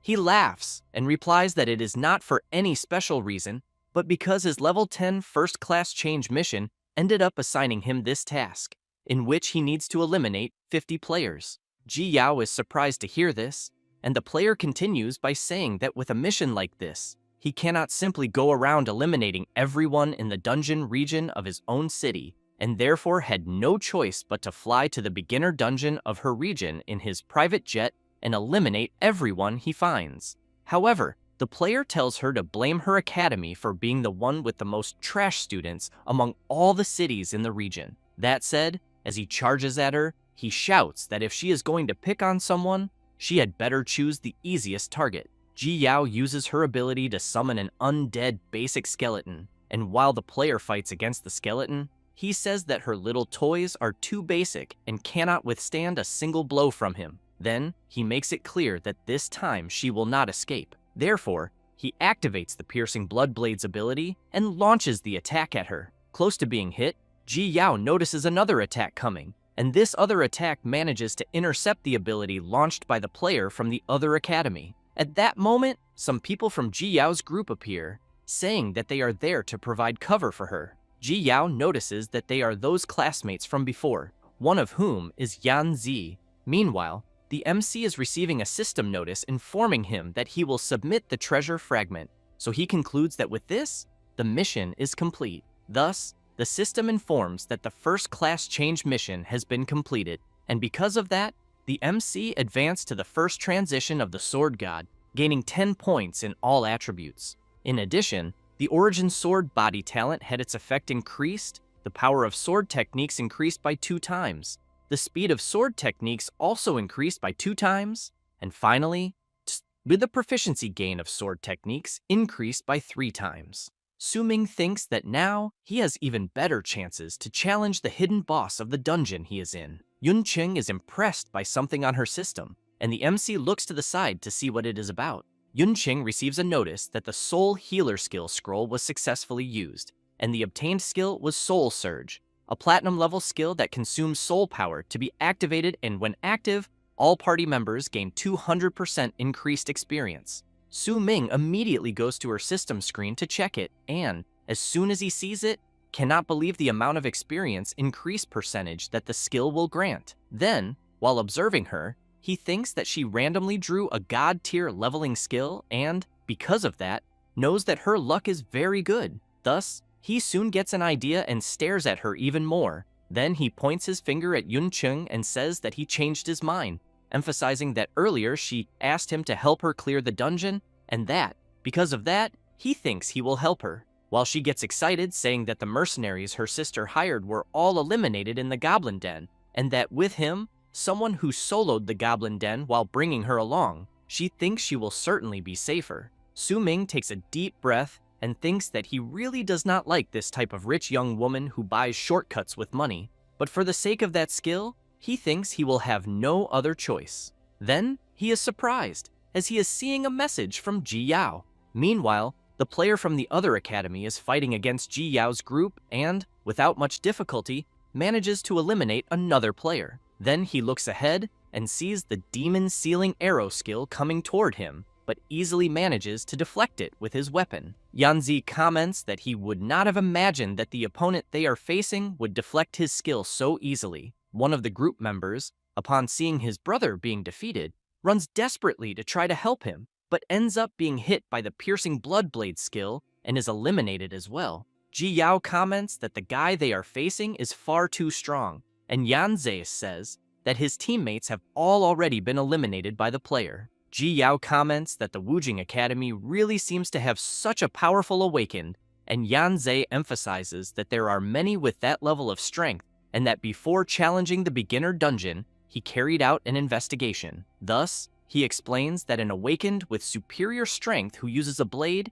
is the genius of the neighboring city of Wuyang, Lie Chenguang, a 10-star innate talent with the hidden class blade maniac, who in turn comments that only the two of them are left there and that they really wasted a lot of his time, since the progress is still only at 35 out of 50. Yanze prepares himself and tells Ji Yao that as a long-range class, if he cannot create distance, he thinks he will not be able to deal with Chenguang. She emphasizes that her mana is already at rock bottom, and that, because of that, she can no longer summon undead to provide cover. Yanze becomes worried and asks whether they can still wait for reinforcements. Ji Yao thinks about the message sent to Su Ming, but replies that she does not think they will have reinforcements.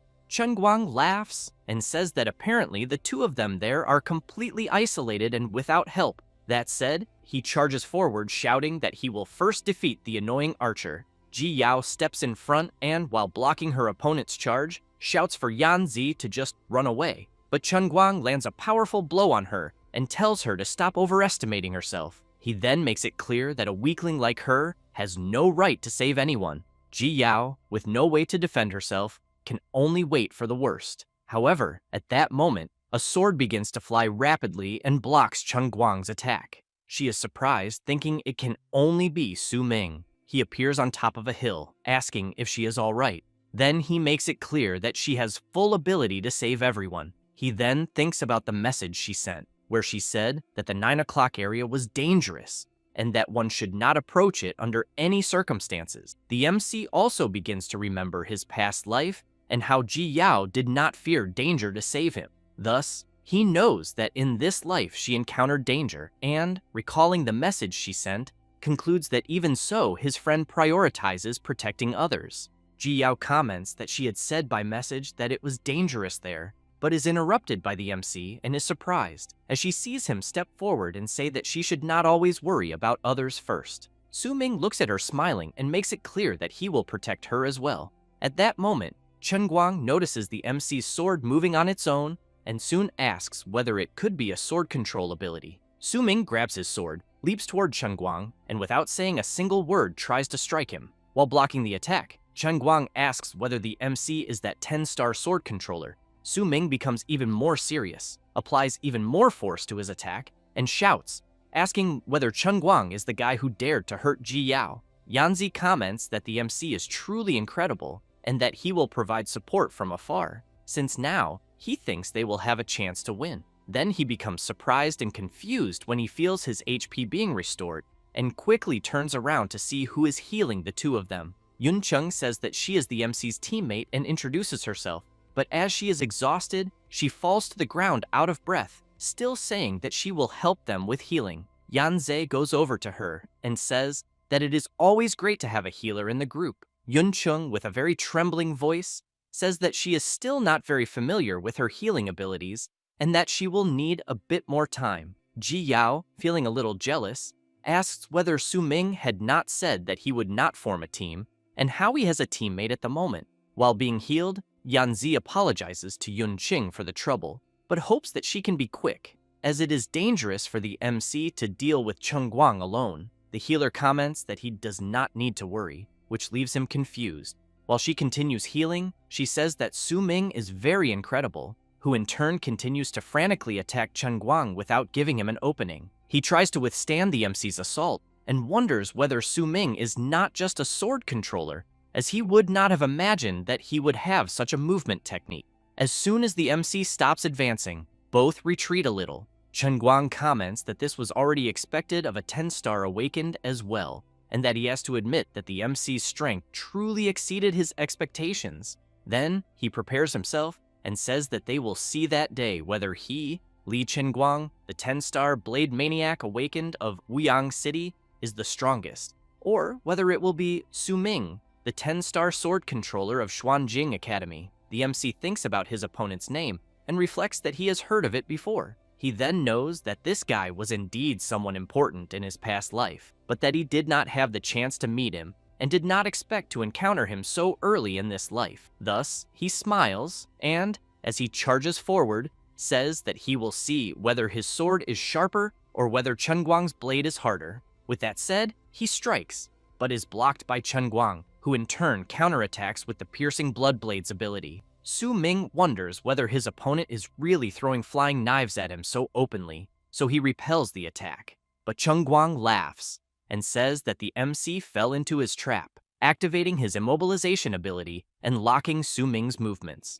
Thus, Chenguang takes advantage of the chance and once again throws one of his daggers.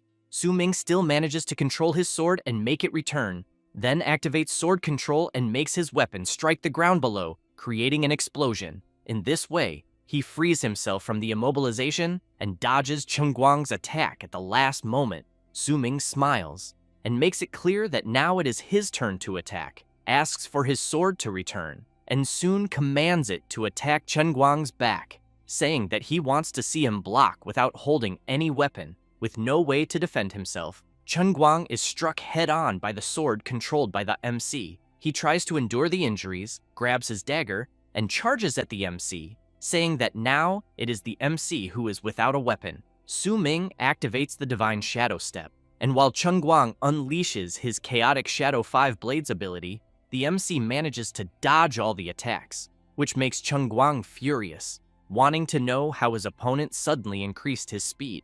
Su Ming calls for his sword and, laughing, says that he is sorry and informs him that his sword has returned. Meanwhile, Ji Yao and Yan Zi, as soon as their health is restored, run with the intention of helping Su Ming, but soon stop when they see that both the MC and Chenguang are standing still. Then they want to know if the battle is already over and who the winner was, until their eyes light up as they see Chenguang fall to his knees and realize that the MC defeated such a strong opponent. However, while the MC is distracted, a red aura begins to envelop Chenguang's body. Yuncheng notices this and shouts a warning to Su Ming. He immediately turns around and sees Chenguang charging at him with full force, saying that he let his guard down. Yanzi, Yunqing, and Ji Yao are very surprised by what they are seeing, as Chenguang manages to land a solid hit on the MC. Right after that, he activates his supreme technique, the Swift Blade of the Tropical Forest, and Su Ming is attacked from all sides.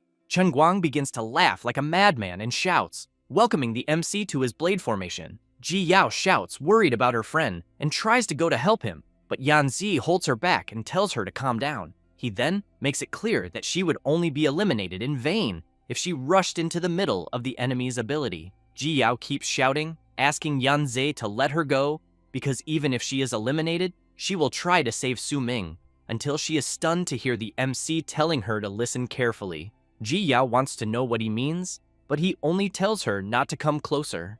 Chenguang charges at the MC, wanting to know how this is possible, since he was hit by so many blades and is still alive. However, he is soon surprised when he hears Su Ming ask if he is sure he really hit him. Chenguang realizes that the sound did not come from in front of him, and, upon attacking the MC's body, he realizes it was only a clone. Su Ming appears, saying that he finally noticed. He then comments that he bets Chenguang would never imagine that an ordinary sword controller would have such an ability. The MC is equipped with all the parts of the Dark Sword set, which, when equipped, causes all sword-type skills to deal additional dark attribute damage, and this damage can ignore physical defense. The set has a skill called Shadow Clone, which generates a realistic shadow for defense. When the Shadow Clone is active, attacking will cause an additional slash, and the power of this slash is equivalent to 50% of the damage of his normal attack. As he approaches Chenguang, Ming explains that it is his set's ability.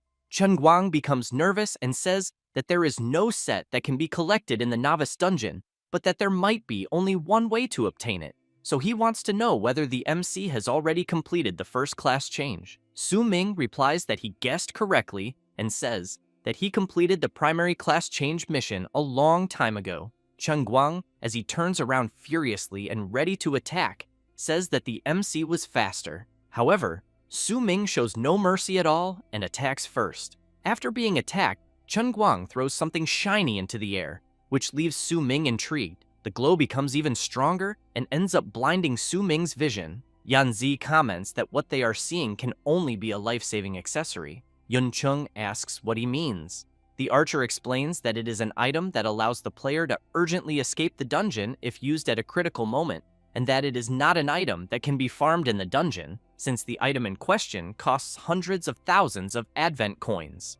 Ming emphasizes that, apparently, the neighboring city wants to protect that 10-star genius of theirs and truly spent a fortune. After that, at 2 o'clock in the afternoon, the person responsible for analyzing the competition data is surprised. The director, while eating, wants to know what happened and whether she happened to gain access to the player's level ranking in real time inside the dungeon. She points at the monitor, answers no, and informs him that the data show that, in the 9 o'clock direction of the dungeon, between 12 o'clock and 12:30, there were data indicating the elimination of several players. Wang asks what is strange about that, and whether some teams of players encountered difficult monsters. She replies that that is not it, and explains that the data analysis shows they were eliminated by data from a player who is not from their city's region. The director is surprised and says that, apparently, the neighboring city is up to something again. He then asks her to save all those data records. Next, he explains that the novice dungeons of each city are competing to see who can clear them first,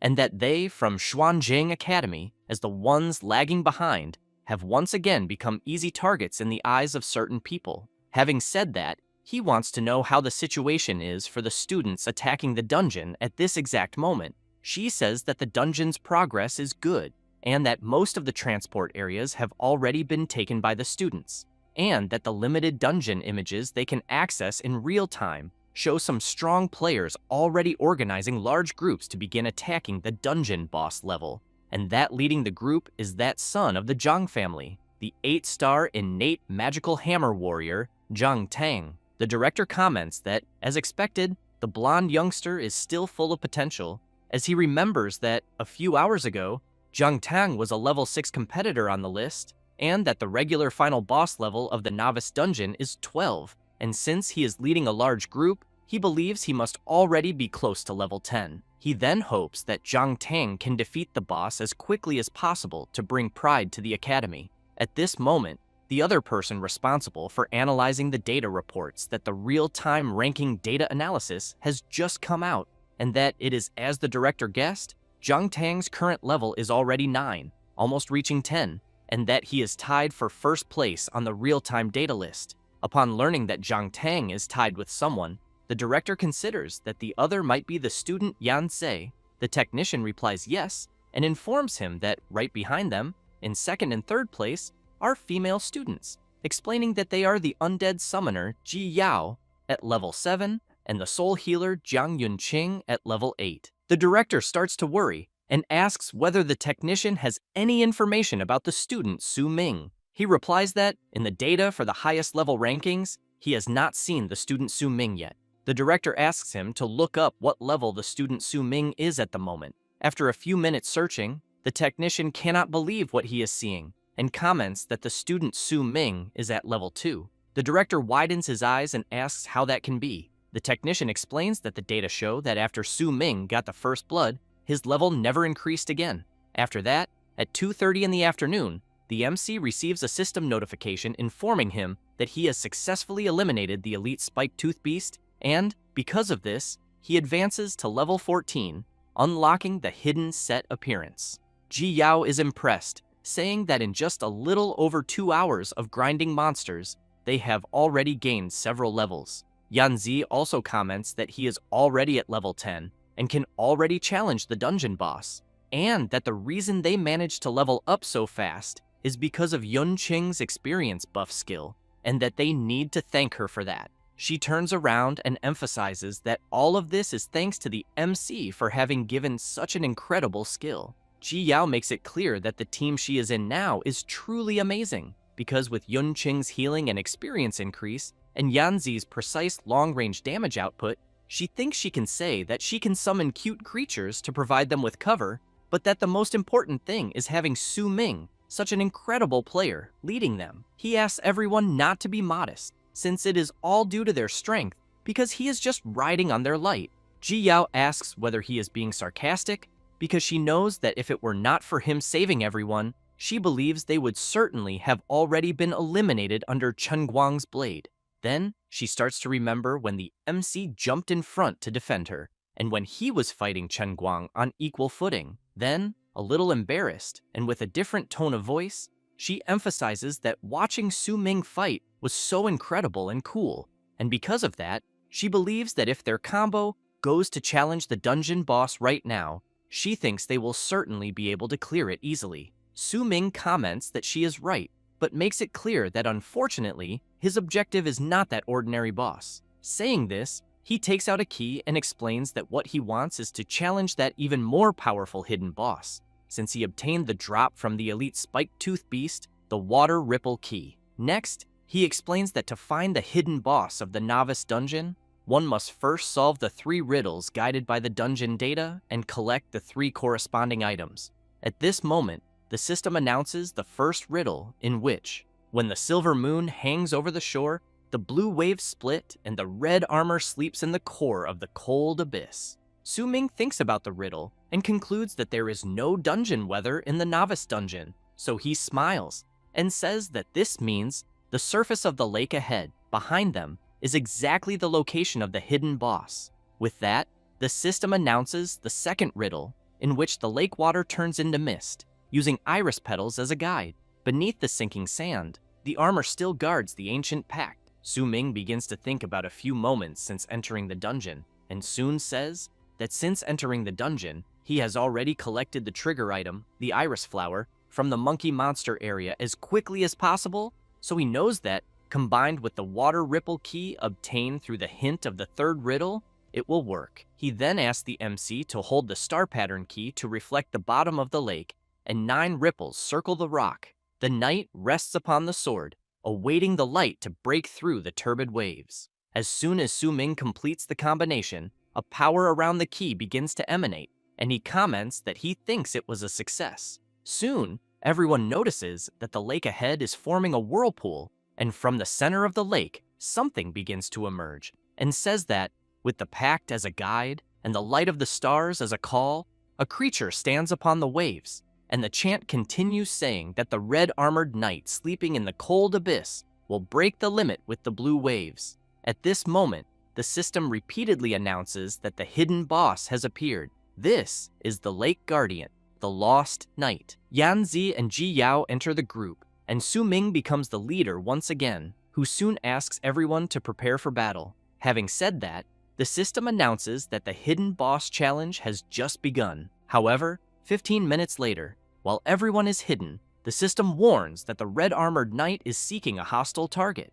Yanzi asks whether hiding the way they are really is a good idea. Ji Yao, a little awkwardly, asks whether they should try once more. Su Ming thinks about something, but soon points ahead and asks everyone to say how they will eliminate the boss, since he runs so fast while mounted on the horse. Next, they open the system and see that the knight's mount speed is 500 points, in addition to being level 19, having 301 points in the strength attribute, 250 in constitution, 102 in agility, 103 in spirit, and 10 points in luck, as well as having heavy armor mastery at level 5. Su Ming comments that the combined speed of everyone there does not even reach half of the knight's stats. Then, he is surprised by a noise. In the middle of the forest, The knight is chasing some players, who only try to run while screaming and calling for help, but since the knight is much faster, he manages to catch up to the players and eliminate them easily, while the boss continues defeating several players in the middle of the forest.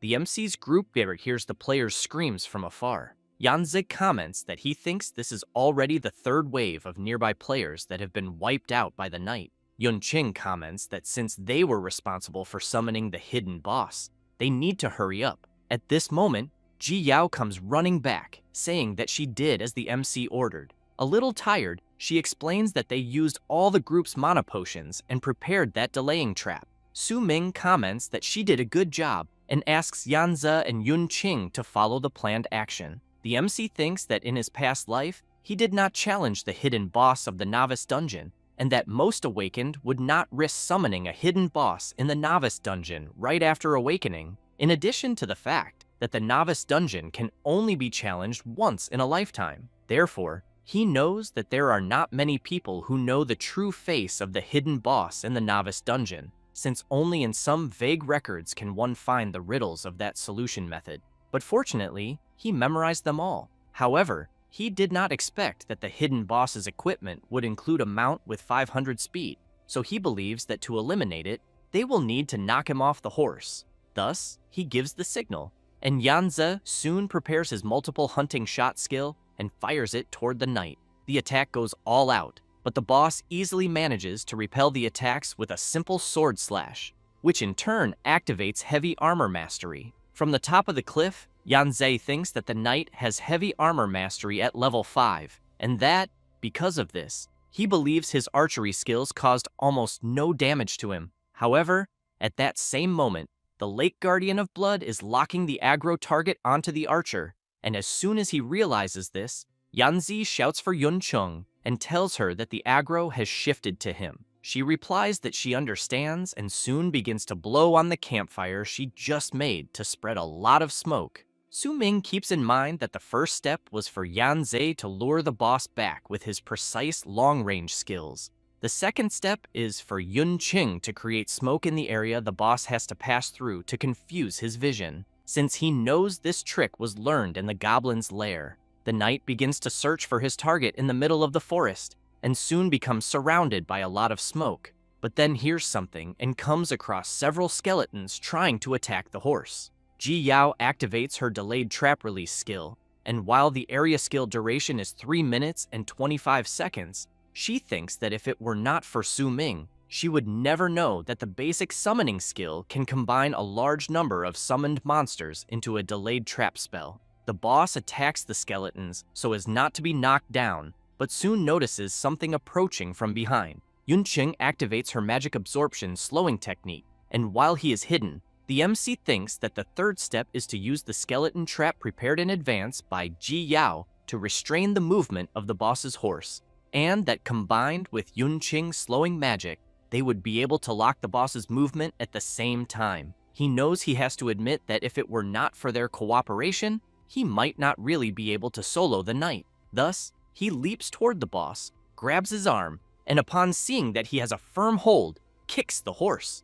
In this way, he manages to knock the knight to the ground. As soon as everyone sees the knight trying to get up, Yunqing comments that the plan to knock the boss off the horse was a success. But Ji Yao emphasizes that they still cannot lower their guard, because this is only the first part. 10 minutes earlier, after learning the plan, Ji Yao commented that she even thought it was a great plan, but that in this way, her and Yunqing's mana would be exhausted, because even if they managed to knock the boss off the horse, they would no longer be able to deal damage to the boss afterward. Su Ming had said that it would not be a problem, since that would already be enough, and that afterward, they could just leave it to him. Thus, now facing the knight, the MC asks everyone to leave the boss to him. Having said that, he gives a slight smile and soon charges at the knight. Both begin to exchange many blows, and after separating for a brief moment, soon cross swords again. A frenetic battle begins to unfold. Yanzi comments that the battle is very intense, and that Su Ming is able to fight the hidden boss on equal footing alone, but he knows he cannot just keep watching. However, Ji Yao asks him to wait and emphasizes that the MC had asked to leave the boss to him, and because of that, everyone there will need to trust him. since the rest have their own mission. At this moment, Su Ming appears behind the knight with his divine shadow step skill, and in the blink of an eye, unleashes several consecutive slashes. The MC continues to have his speed increased, and, because of that, he does not stop attacking the knight for even a second. And while doing so, he calls the boss slow and says that he would not have imagined that after losing the horse, he would be so weak. Saying this as he looks at the knight's current stats, which now, without the horse, have only 55 points of speed. Next, Su Ming delivers another sword strike and ends up thinking that the hidden boss, in the end, is nothing special. Having said that, he channels power into his sword and shouts for the boss to disappear once and for all. Su Ming attacks once more, but ends up noticing that the boss's heavy armor is very resistant because it is not even affecting his HP yet, and the boss, in turn, delivers a powerful attack. But Su Ming manages to leap backward to avoid being hit. At this moment, the system warns that the durability of the MC's sword is at only 7%. Su Ming reflects that because of this, his weapon's damage has dropped drastically, and that the boss's heavy armor attribute is truly a problem. At this moment, the knight notices something and quickly advances toward a part of the forest. He looks around until he looks up and sees the MC on top of a tree, wondering whether the boss is trying to recover the horse, since he knows that mounted speed is his advantage for victory. Having said that, he smiles and makes it clear that it is a pity because the boss's horse has already been taken by his group companions. Meanwhile, in another location, the boss's horse is resisting as it is being pulled. Ji Yao shouts, asking the horse to stop trying to resist because they will not let it escape. Yan Zi asks Yun Chung to continue using magic to reduce the horse's movement speed. Ji Yao laughs and emphasizes that the mission to hold the horse is very important since it was Su Ming who entrusted this to them. She then quickly remembers him asking everyone to remember that if the plan worked and they knocked the boss off the horse, they were to leave the knight to him and that the others would have a crucial mission, which was to hold the boss's horse and not let him mount again. Back to where the MC is, he launches his draw slash skill and an explosion occurs due to the impact of the strike. However, the knight activates the same skill and launches the attack. Su Ming jumps backward to avoid being hit and comments that his opponent also knows how to use skills. Then, as he turns around, he notices the boss about to deliver an attack,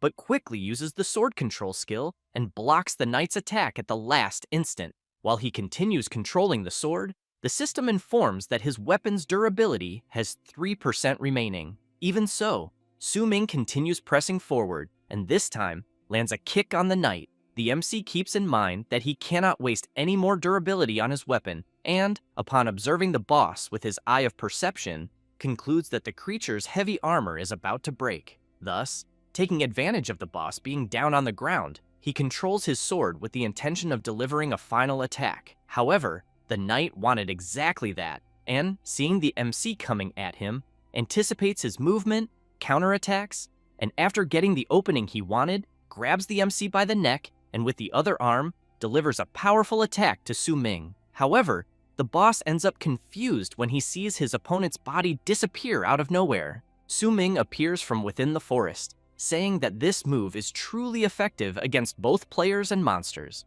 because it always works. Having said that, he activates his set and emphasizes that he likes it very much, and while the boss turns to charge at him, Su Ming uses sword control and lands a direct hit on the knight. Seeing that the heavy armor has finally been broken, he leaps toward him, but at that same moment, the system warns that the MC's weapon durability has been depleted and the sword breaks. However, Su Ming does not care at all, since he is using his other skill, execution. 1 hour later, at Xuanjing Academy, in the school administration communications room, it is announced that Director Wang has finally arrived. The old man comments that it seems the directors have already been talking in the communications room for quite some time. One of them replies that everyone else also did not arrive long ago, and that it was only Director Wang who arrived last. He then asks whether no student from Xuanjing Academy has managed to challenge the dungeon boss yet, because, according to annual custom, the completion results start coming out after 3 in the afternoon. But he points out to the director that since his academy finishes last every year, he thinks it is no problem for him to be late and not be in a hurry to report. Wang says that he was not late because of the dungeon. Having said that, he explains that it was because he received some real-time feedback data from inside the dungeon, and that there are players from outside his school secretly entering the Xuanjing Academy's novice dungeon, and that, although the real identities of these outside players are still unclear, he wants to know whether they might be students from their 3 academies going to cause trouble. He also asks Director Z whether it could not have been his doing, since the data of the victimized students show that they were eliminated by a student using blade skills, and he heard that the genius student of Wuyang Academy, Lie Chenguang, is precisely a master of bladed weapons. Ji shouts, telling Wang not to speak nonsense without proof, and makes it clear that the student Chenguang from their academy is, at this very moment, challenging the final boss of their novice dungeon as the main attacking force, and that he predicts he will clear the dungeon in less than half an hour. The director of Dongling Academy informs that they already have 3 groups of students with sufficient level challenging the boss. The director of Nangang Academy also says that they are already in the phase of intense battle against the boss, and that, if everything goes well, the news of completion will arrive soon. Director Wang, on the other hand, thinks that apparently the other academies are doing well in the boss challenge, and that, at the moment, it is just a race against time, because if his academy does not achieve the first completion that year, he believes they will only have 2 token slots for the Celestial Tower Council, which would be the lowest number in history. Next, he thinks of Zhang Tang and reflects that currently, the player closest to managing to eliminate the boss is him, and that, at the moment, he can only place his hopes in his strength. 15 minutes later, inside the dungeon, Zhang Tang is shouting, ordering everyone in his group to advance and use all their abilities without holding anything back, because they need to eliminate the final boss. The Raging Tide Forest King, Shinba, level 15, notices an opening and, with a single attack, manages to eliminate several players from Zhang Tang's group. As the creature continues attacking the others, one of the group members shouts to warn Zhang Tang that he thinks they are no match for the boss, because everyone's level is still not enough to challenge him successfully. The blonde youngster facing the enormous creature thinks otherwise, because they have already made it that far. Then he reflects that the novice dungeon completion rewards must be his. Next, Zhang Tang remembers the messages he exchanged with Xiaoman, in which she was asking for help because the MC had hurt her and wanted the blonde guy to avenge her. So Zhang Tang thinks that he will take the final reward after defeating the boss and take revenge for Xiaoman, and, facing the enormous creature, he gets ready for battle, but soon becomes confused when he sees the boss disappearing right before his eyes. Then he wonders what is happening until a system message arrives for all the dungeon competitors, and he cannot believe what he is seeing, since the dungeon notification states that the hidden boss has been defeated, and that all players should soon prepare to return from the dungeon. A few minutes earlier, Su Ming was happy to see that he had defeated the knight, and at the same time, the group he had joined had just arrived at the location and were soon surprised because they saw that the MC managed to solo the hidden boss. After that, in the information room, the directors were commenting that the result had just come out, and each one soon began cheering for their university. But Director Wang, upon looking at the big screen, becomes very surprised because he sees that it was his university that won. The directors go crazy, saying that this is an exaggeration because they did not know that there was a hidden boss in the novice dungeon. Meanwhile, inside the novice dungeon, Ji Yao is very excited with her friend, saying that he really is amazing. Su Ming comments that with the defeat of the knight, everyone managed to level up 2 levels at once, and now he is level 16. Next, he calls everyone and asks them to take advantage of the fact that the dungeon exit portal has not opened yet to divide the rewards for eliminating the hidden boss. Yanzei makes it clear that he does not want a reward, because just leveling up already leaves him very satisfied. Yun Qing agrees with Yanzei and thanks the MC for saving her life. The archer laughs and emphasizes that, from being saved from Lie Chenguang's blade to uncovering the secret of the hidden boss, and finally soloing the boss, he really did not have the strength to help with anything, so he thinks it would be very awkward to divide the spoils. However, he ends up being surprised when he sees a system message informing him that he obtained the putrid spirit suppression bow, but that it has a level restriction and can only be equipped upon reaching level 20, in addition to having the requirement of the Ranger class with bow proficiency. The item has the Spiritual Suppression affix, which consumes spiritual power to cause all arrows fired by the bow to produce random enchantment effects. Yunqing also gains loot. She obtained the Heart Soul Necklace, which can increase the storage limit of soul power as well as absorption efficiency. Jiyao obtained the Blood Armor Undead Summoning Scroll, which has the effect that upon learning this skill, she can summon the hidden boss, the Blood Armor Undead Knight,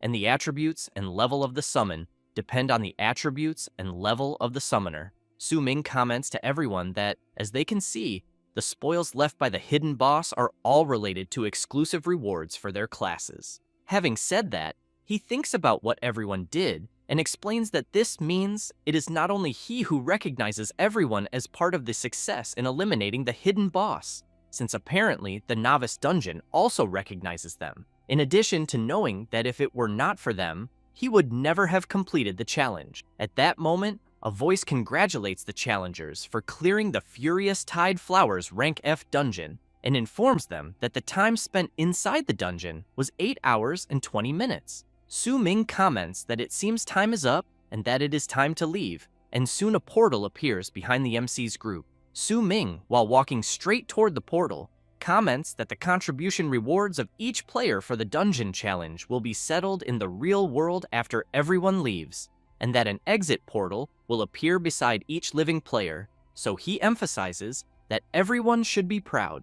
Having said that, he looks back and emphasizes that, since everyone there is still alive, the challenge was a great success. At 4:30 in the afternoon, the system announces that it is confirmed that all players have exited the dungeon. Some cry for having lost friends, others for brothers, and even lovers. Some comment that 20 entered and only 5 returned. Yanze, seeing this, comments that he was the only one to return alive from his team, just like Ji Yao and Yunqing. Su Ming makes it clear to everyone that since the Day of Awakening, the world has become like this. A world dominated by the awakened, following the law of the jungle, where the winner takes all. And while he comments that only by constantly challenging oneself to become stronger can one survive under the rules of the world they live in, several players cry and lament their losses. Su Ming continues by saying that some are sad for losing comrades, relatives, and lovers, while others are incredibly happy for gaining power and money as rewards. So he thinks this world is absurd and crazy. At that moment, Director Wang appears on the big screen and congratulates everyone who survived and successfully challenged the novice dungeon, saying that for them, this was the first challenge after awakening and stepping into the world of the awakened, and that it is also the last lesson the Academy will give them as graduates. Having said that, he asks everyone to remember that being awakened does not represent only power, money, and honor, but also represents responsibility, love, and peace, and that those who lost loved ones should remember this sadness and pain, and those who obtained victory should remember this responsibility and purpose. Jiyao calls Su Ming and wants to know what he is feeling, whether he is sad or happy with the rules of the world they live in. He replies that the students who were eliminated inside the dungeon will be resurrected. The director comments that he has one more thing to say and emphasizes that, to properly complete the lesson, he will reveal the true meaning of the novice dungeon, in which lost classmates, relatives, and lovers will be resurrected in 30 minutes and return from the dungeon to their side. Everyone is left unable to believe this revelation, but Jiyao, very surprised, looks at Su Ming and wonders how he knew all of this. Shortly after, the dungeon statistics were completed and entered the reward settlement phase.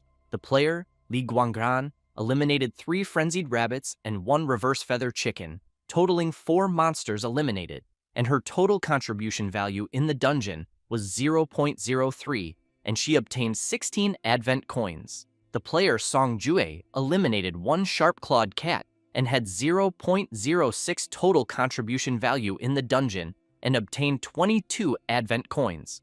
And after settling the rewards of some players, it was now the MC's turn. He eliminated 113 gray-backed wolves, 1 mutant monkey, 24 minor goblins, 1 elite goblin, 87 spiny-toothed beasts, 13 elite spiny-toothed beasts, and 1 hidden boss. In addition to completing the primary class change, crossing the no damage area of the Red Rock Cave, and obtaining the Dungeon First Blood title. Therefore, his final evaluation is rank S. He also obtained the Rookie King title, which has the effect of increasing all attributes by an additional 15 points and increasing skill proficiency gained by an additional 10%, totaling 91% contribution in the dungeon. In the information room, Director Wang is looking at the MC's settlement and comments to someone that he is late. It is Su Ming. The director comments that he is first place in the school and city rankings in the novice dungeon. The MC comments that he slept too much and ended up being late. Next, the system shows the level ranking of the Xuanjing City Novice Dungeon, in which first place is Su Ming at level 16, second are Zhang Tang and Yanzhe at level 12, third place Yun Qing at level 11, and fourth, Ji Yao at level 10. Su Ming comments that since the novice dungeon is over, that means his school life has ended, but he thinks that he no longer needs to be discreet, since he believes he will have no problem modifying his information. After all, in the future, the difference between him and those classmates will be tens of thousands of kilometers, until he notices something strange, and, seeing the director with shining eyes hugging his leg, he wants to know how long the director is going to keep hugging him. The old man starts crying with happiness and thanks the MC, then comments that although he does not know what method he used, he finally helped Xuanjing Academy, which had been at the bottom for so many years, to vent its frustrations and regain its pride.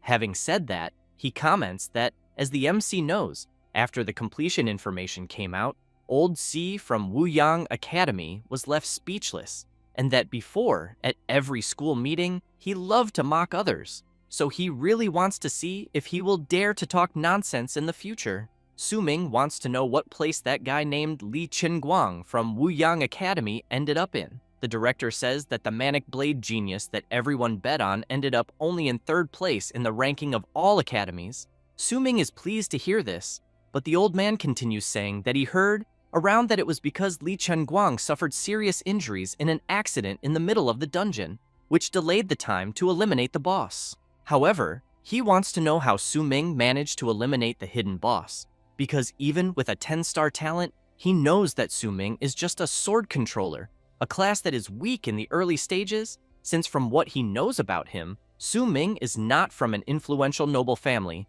and likely does not have enough money to buy divine equipment. Then he emphasizes that he has never seen a student as incredible in all his long years as a director, since he knows that it cannot be the merit of those extra items he gave him after awakening, because those things only serve to slightly increase combat power. The MC laughs and replies that it was just luck, because he was lucky and obtained many very useful skills and items. The director agrees and emphasizes that there are so many incredible treasures in the novice dungeon. Su Ming says that he also found a group of good teammates, and that without their help, he thinks he also would not have eliminated the hidden boss. But he thinks that he cannot tell the director that he reincarnated. Wang comments that it seems Su Ming is not only an exceptional awakened, since he also thinks that he is an incredible leader. However, he informs him that the other students came earlier to collect the top 5 rewards, and that the student, Ji Yao, would not stop praising him for teaming up with him and seeing how incredible he is. Su Ming comments that she sent a message earlier to go together, but he ended up refusing, since he had in mind that he knew that girl would praise him a lot, making him embarrassed, since she always liked to praise others like that. At that moment, the director throws the Heavenly Tower Council token to the MC and asks him to keep it. Su Ming looks at the token in his hand, and the director comments that thanks to his performance in taking first place, the vice mayor, who originally looked down on Xuanjing Academy, had to take tokens from other academies and give them to theirs, and that because of this, his academy this year obtained 5 token slots,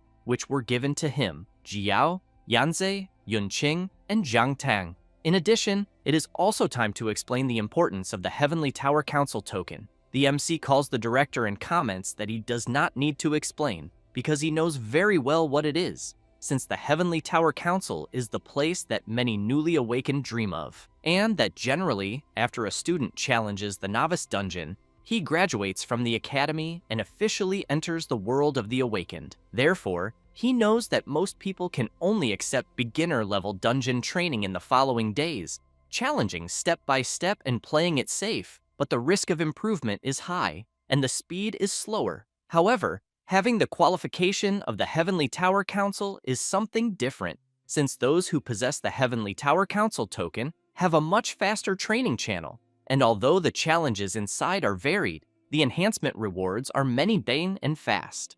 Ming knows that in his past life, it was because he did not obtain this Heavenly Tower Council qualification early on, and this prevented him from gaining an advantage over the majority of players from the start, and the resources obtained after being divided were not sufficient. But he knows that in this life it is different because he will seize every opportunity and prepare for the future. The director congratulates the MC and informs him that he has officially graduated as an awakened of Xuanjing Academy. Having said that, he emphasizes that future challenges will not allow restarts in case of failure, like in the novice dungeon, since the challenges they will face later will have only one chance and will be bets with their own lives. Ming listens attentively to every word of the director, who comments that he hopes the MC, a hidden genius, can achieve a great future and contribute to the world. Ming gives a slight smile, takes the director's hand, and thanks him. Meanwhile, in the noble area of Xuanjing City, in a huge mansion, a door bursts open and a man starts shouting for Yunqing. The old man goes to her, hugs her, and says that it is very good to see that she returned safely from the novice dungeon, and that she even took third place in the academy, and that, judging by it, the helpers Jiang Lan arranged were quite capable. She says that unfortunately the credit this time was not theirs, since it was an awakened student named Ming who helped Yunqing. The old man is surprised and immediately wants to know more. Yunqing tells her father that the mercenaries her sister hired fell into a monster trap due to some accidents, and that she also almost failed in the dungeon. However, she emphasizes that fortunately the student Ming appeared and saved her, and that he not only saved her, but also gave excellent skill books and equipment, in addition to taking her to level up and clear the dungeon. Jiang Lan explains that she looked for Ming right at the beginning to take Yunqing, but there was a conflict at the time and he refused, even when offered a lot of money, and as she recalls that day, she emphasizes that she did not expect her sister and him to have such a strong fate that they would meet in the dungeon, and because of that, she thinks they really need to thank him this time. Yunqing's father comments that his daughters seem to approve greatly of this Ming, and that, judging by it, they will need to find time to properly thank him, and that, as they said, being such an incredible awakened, he also wants to meet him, so he asks Jiang Lan to check his contact. Next, he makes it clear that to celebrate Yunqing's successful completion of the dungeon, he decided to hire the best famous chef to cook for everyone that night until he hears his phone ringing, and upon answering it, informs that he is very busy at the moment and that it does not matter whether the meeting is urgent or not. However, he becomes very surprised by what he just heard, and as he goes to a more private place, asks the person to clearly repeat what he just said. The man informs the president that they discovered that over the last 2 days someone sent assassins and eliminated many of them, and the old man wants to know if he knows who is behind it. The man says it is the Zhang family, which immediately leaves the old man perplexed upon hearing it. 2 days later, Ji Yao is shouting over the phone, saying that everything is scheduled and that they will depart together that day for the world of the Heavenly Tower, and emphasizes that this time he cannot act alone again.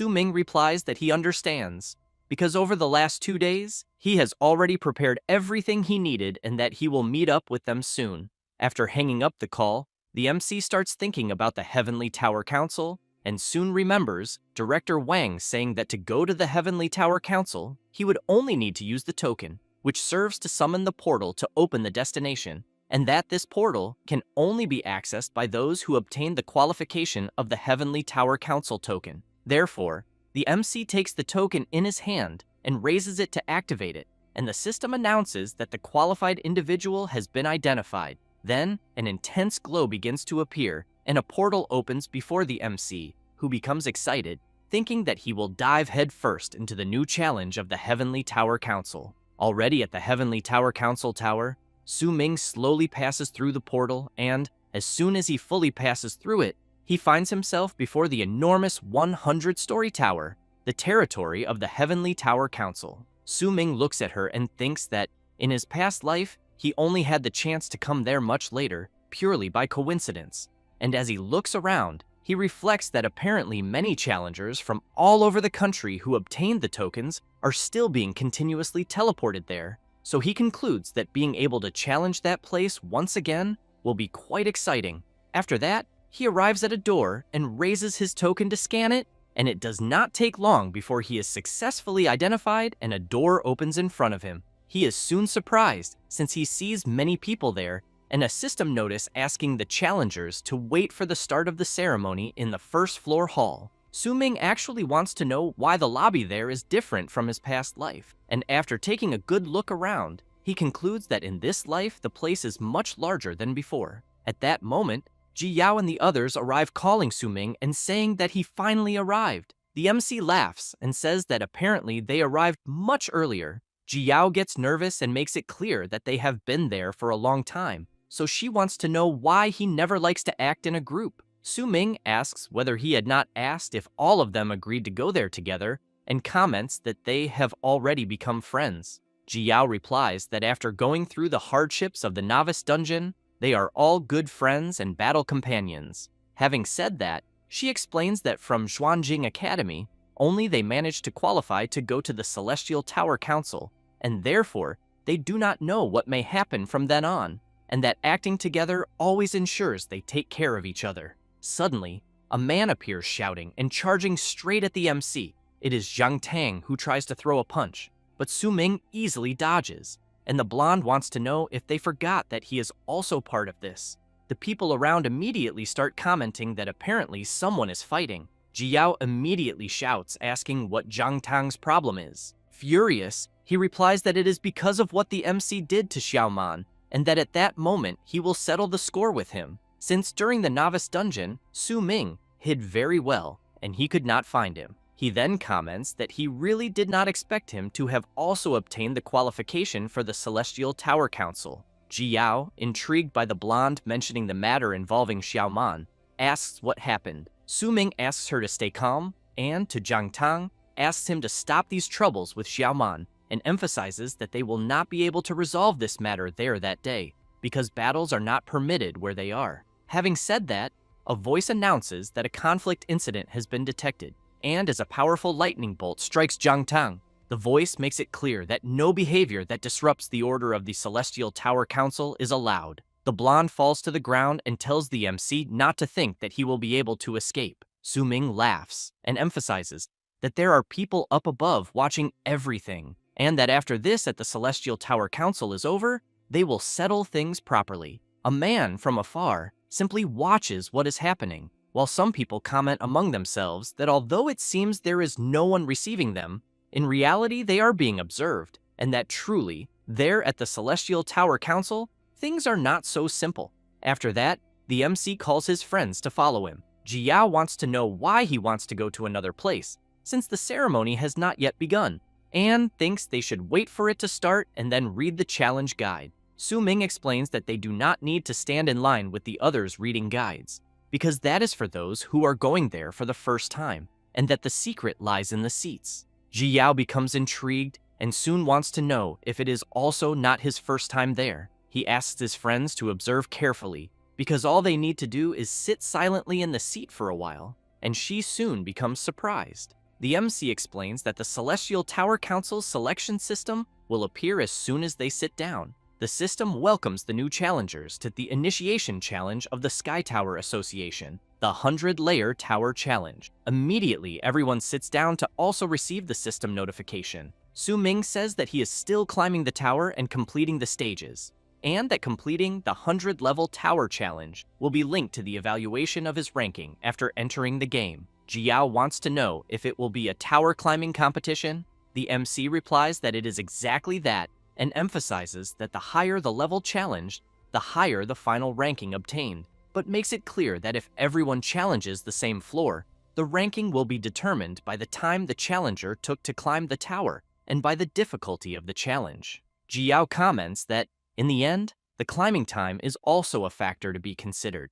Su Ming comments that she is right and that they might be one step ahead of the others. since these ceremonies are used by the Sky Tower Association to test the participants' observation and adaptation skills. So he thinks what they want to see is the challenger's ability to observe the environment, find solutions, and take the initiative. Having said that, he asks whether the three of them want to join him to climb the tower like in the novice dungeon. Yunqing replies yes, since she thinks it is much safer to follow him, especially because the Celestial Tower Association token has restrictions. And even if her family wanted to use money to find good helpers, it would not be of much help. Yanze calls the MC and comments that this time he chooses not to follow him. Yunqing is surprised and immediately wants to know why. He replies that eliminating the hidden boss in the novice dungeon was basically all Su Ming's main effort, and that they were just taking advantage of the situation. Yet they still leveled up a lot, and therefore he thinks they relied too much on the MC's power. In addition, with his strength, the MC definitely has bigger goals for challenges, and he does not want to hold him back. But he also wants to rely on his own strength to train and become stronger. Jiao emphasizes that Yanze is right and that, in fact, they also need a real test, because to ensure the success rate of the challenge, the three of them will team up alone, excluding Su Ming, so she wants to know if Yunqing agrees. She feels a little reluctant about it because she wanted to go together with the MC, but soon fills herself with confidence and agrees with Jiao, emphasizing that she is very motivated because she also wants to learn to become stronger by relying on her own abilities. Thus, after everything is settled, Su Ming chooses to challenge the tower climb alone, and Yanze, Jiao, and Yunqing challenge the tower climb as a team of 3 people. While they continue talking, the man from before keeps only paying attention to what is around. The man in question is Lie Chenguang, who, when thinking about what happened in the novice dungeon, swears that his duel with the MC has not yet been decided. At that moment, the system informs the MC that the team options have been finalized and that the 100-layer tower challenge will begin. Su Ming comments to his friends that he will go first and that he will be waiting for their good results.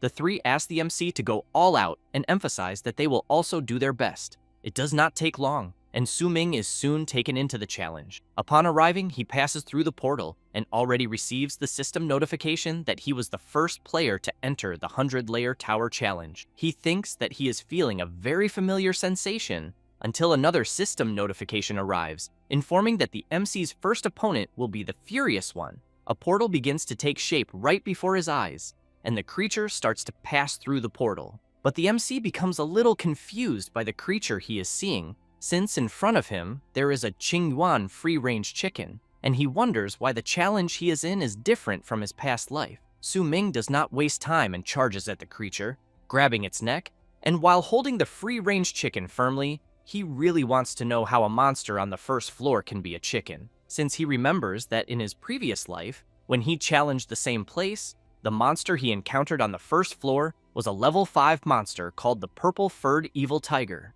But at the moment, the challenge is completely different from his past life, so he wonders whether the 100-layer tower is mocking him as a novice. However, he realizes that the chicken's level is unknown, and perhaps thinks it is better to eliminate it right away. But the creature becomes furious, leaps into the air, and lands a powerful kick on the MC, who is violently thrown backward. He becomes irritated at being caught off guard and for underestimating his opponent, so he grows serious and carefully observes the free-range chicken in front of him, which in turn charges straight at the MC with full force. After some time in the Celestial Tower Hall, it is announced that the opening ceremony of that year's 100-layer tower challenge for novices has ended, and that shortly the explanation of the teleportation challenge to the 100-layer tower will begin. However, one of the players becomes intrigued by something he is seeing and soon wants to know why a ranking of challenge levels has already appeared on the leaderboard. Another person wants to know if someone is really already rushing through the tower. Soon after,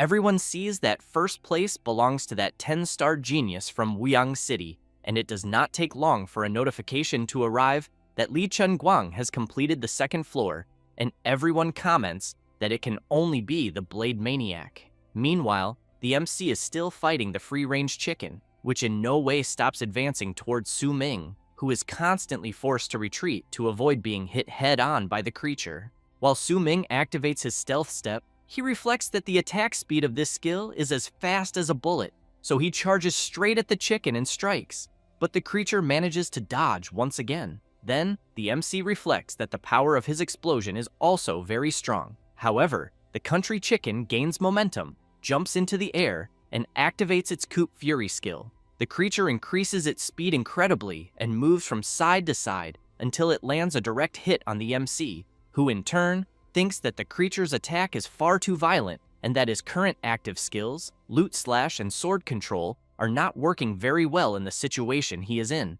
And, while trying once again to hit the chicken, he thinks that he needs to find an opening, because if he keeps dragging this out, it will only take longer. Thus, he jumps back and reflects that the time advantage he gained by entering the tower first will simply disappear. Then, he concludes that it is time to test the new skill he obtained after eliminating the hidden boss in the beginner dungeon. At that moment, the chicken is surprised as it sees the MC charging at full speed, yet it still manages to dodge the lethal attack. Then, the creature retreats, but Ming smiles and realizes that this is exactly the moment when the chicken lands on the ground, and an energy begins to react beneath the creature, and the MC activates his sword tomb skill, where a giant sword sinks into the tomb, falling to suppress evil. Its effect is to summon a giant sword technique that erupts from the ground at the designated target, causing massive damage.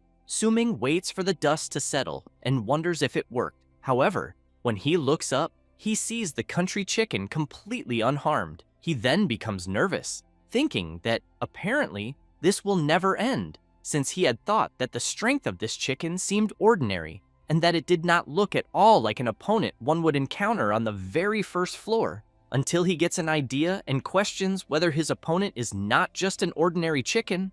At that moment, the creature jumps into the air and rushes at the MC, who in turn plants his sword into the ground and activates his chicken paralyzed technique, causing it to stop midair. Ming smiles and thinks that it is exactly as he imagined, since, in the end, his opponent was nothing more than a common little chicken. Then, he takes advantage of the opportunity and delivers the final blow to the creature. The skill that the MC used is also known as tonic immobility of the chicken, which is an instinctive defensive behavior where the chicken plays dead in response to stress. When the chicken is forced to stay on its back and its head is fixed in a restricted position, such as making it stare at a straight line, its balance and touch receptors send an inescapable danger signal to the brain, which temporarily inhibits motor nerves, leaving the chicken completely rigid and immobile. In this state, the chicken remains conscious, but its heartbeat and breathing slow down, managing to deceive predators that only attack living prey to gain a chance to escape. Thus, the system congratulates the MC and informs that the first floor challenge has been successfully completed, and as soon as a portal opens,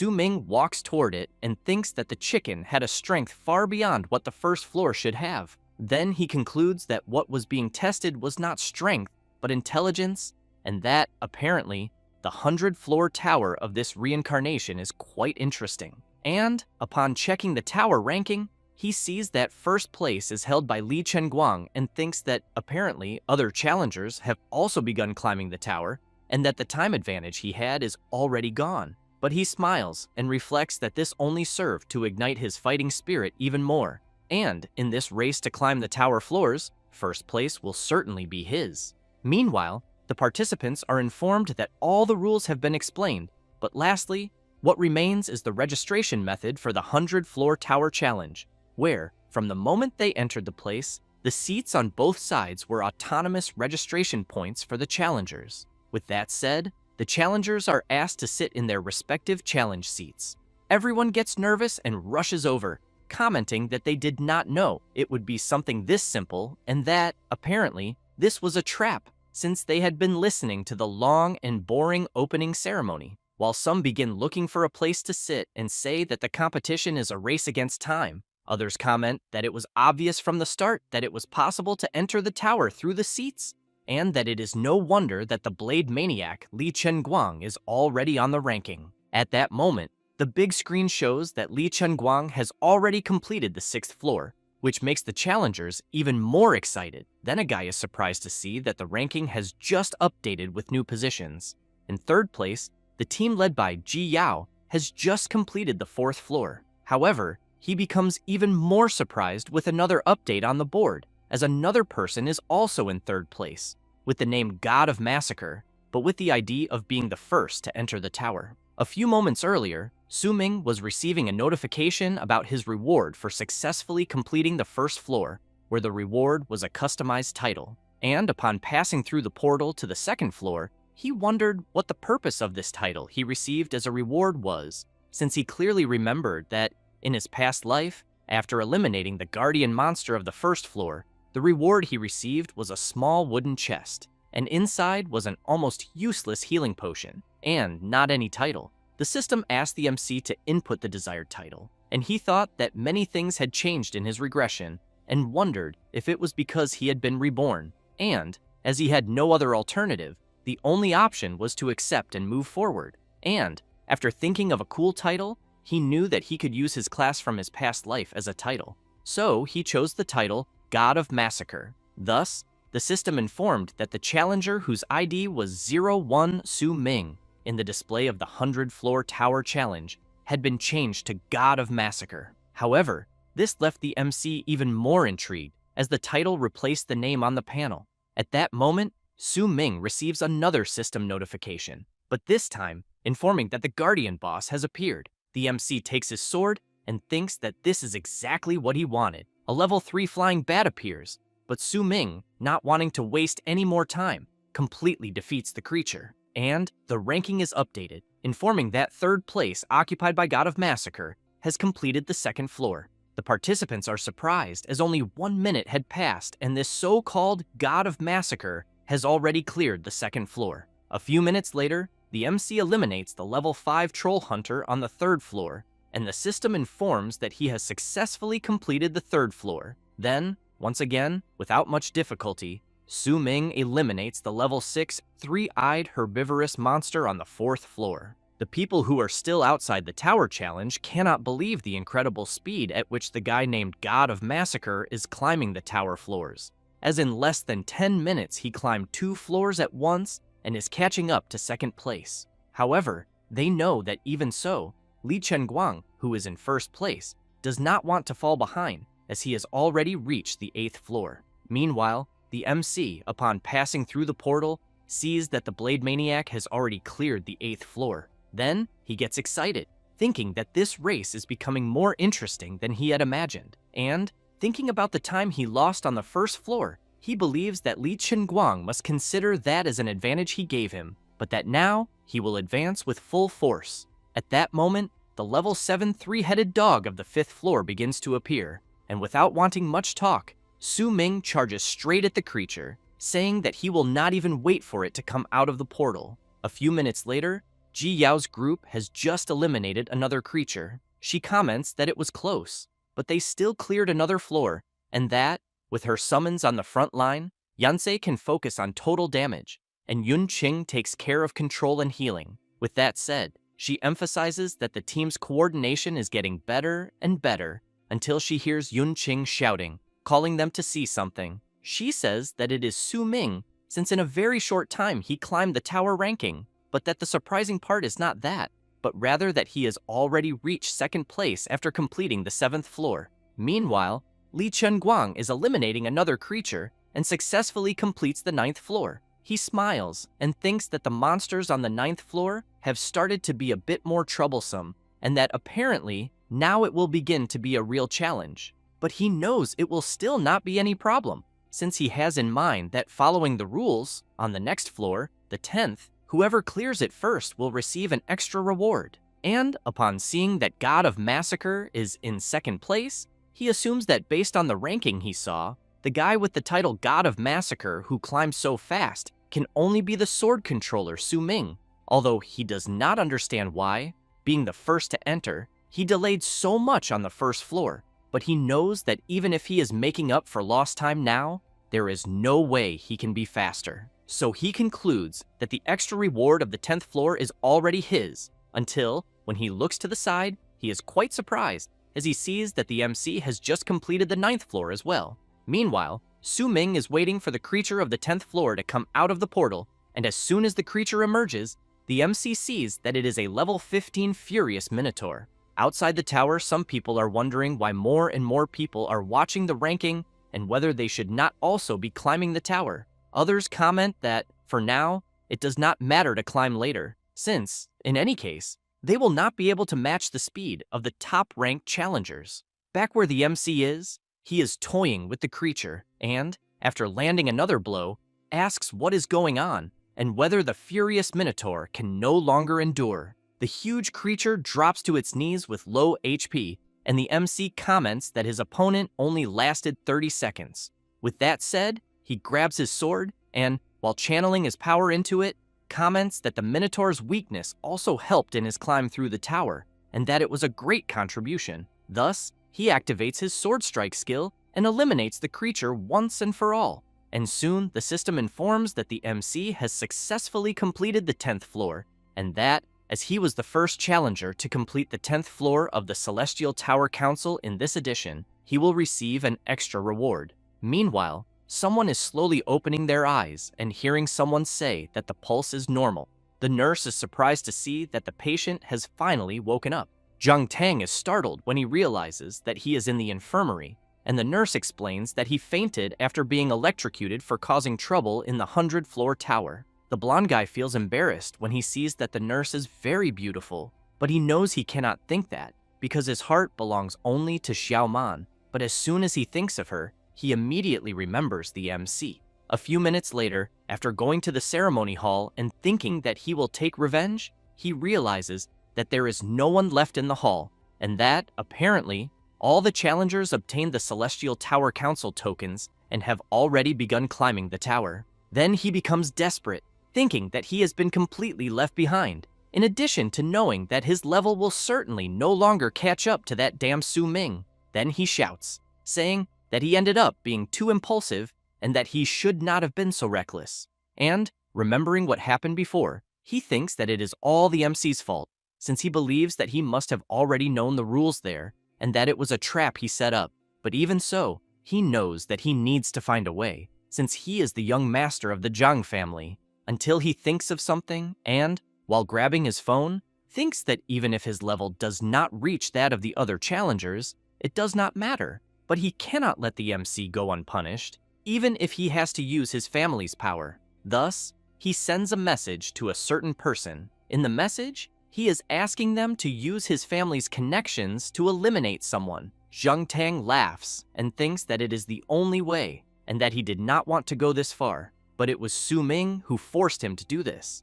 And, as he walks toward the seats, he thinks that the nurses had said that the tower system should start as soon as one sits in the seat. Then, he thinks that he wants to see how the ranking is, but that, for some reason, he cannot see Su Ming's position. However, second place has already cleared the 16th floor, but since it is Lie Chenguang from Wuyang Academy, he knows that is not surprising, until he becomes confused by something he is seeing and soon wonders who the guy with the name God of Massacre in first place is, since that person has just completed the 18th floor. A few minutes later, inside the tower, the MC is fighting another creature. He strikes with his sword and retreats to avoid being caught by the creature's claws, which quickly advances toward the MC. Su Ming begins to feel concerned and thinks that climbing the tower up to this point really requires some effort with his current level, as he is on the 19th floor facing a level 20 amethyst crystal beast. Then he reflects that the mechanics of boss monsters are becoming increasingly complex,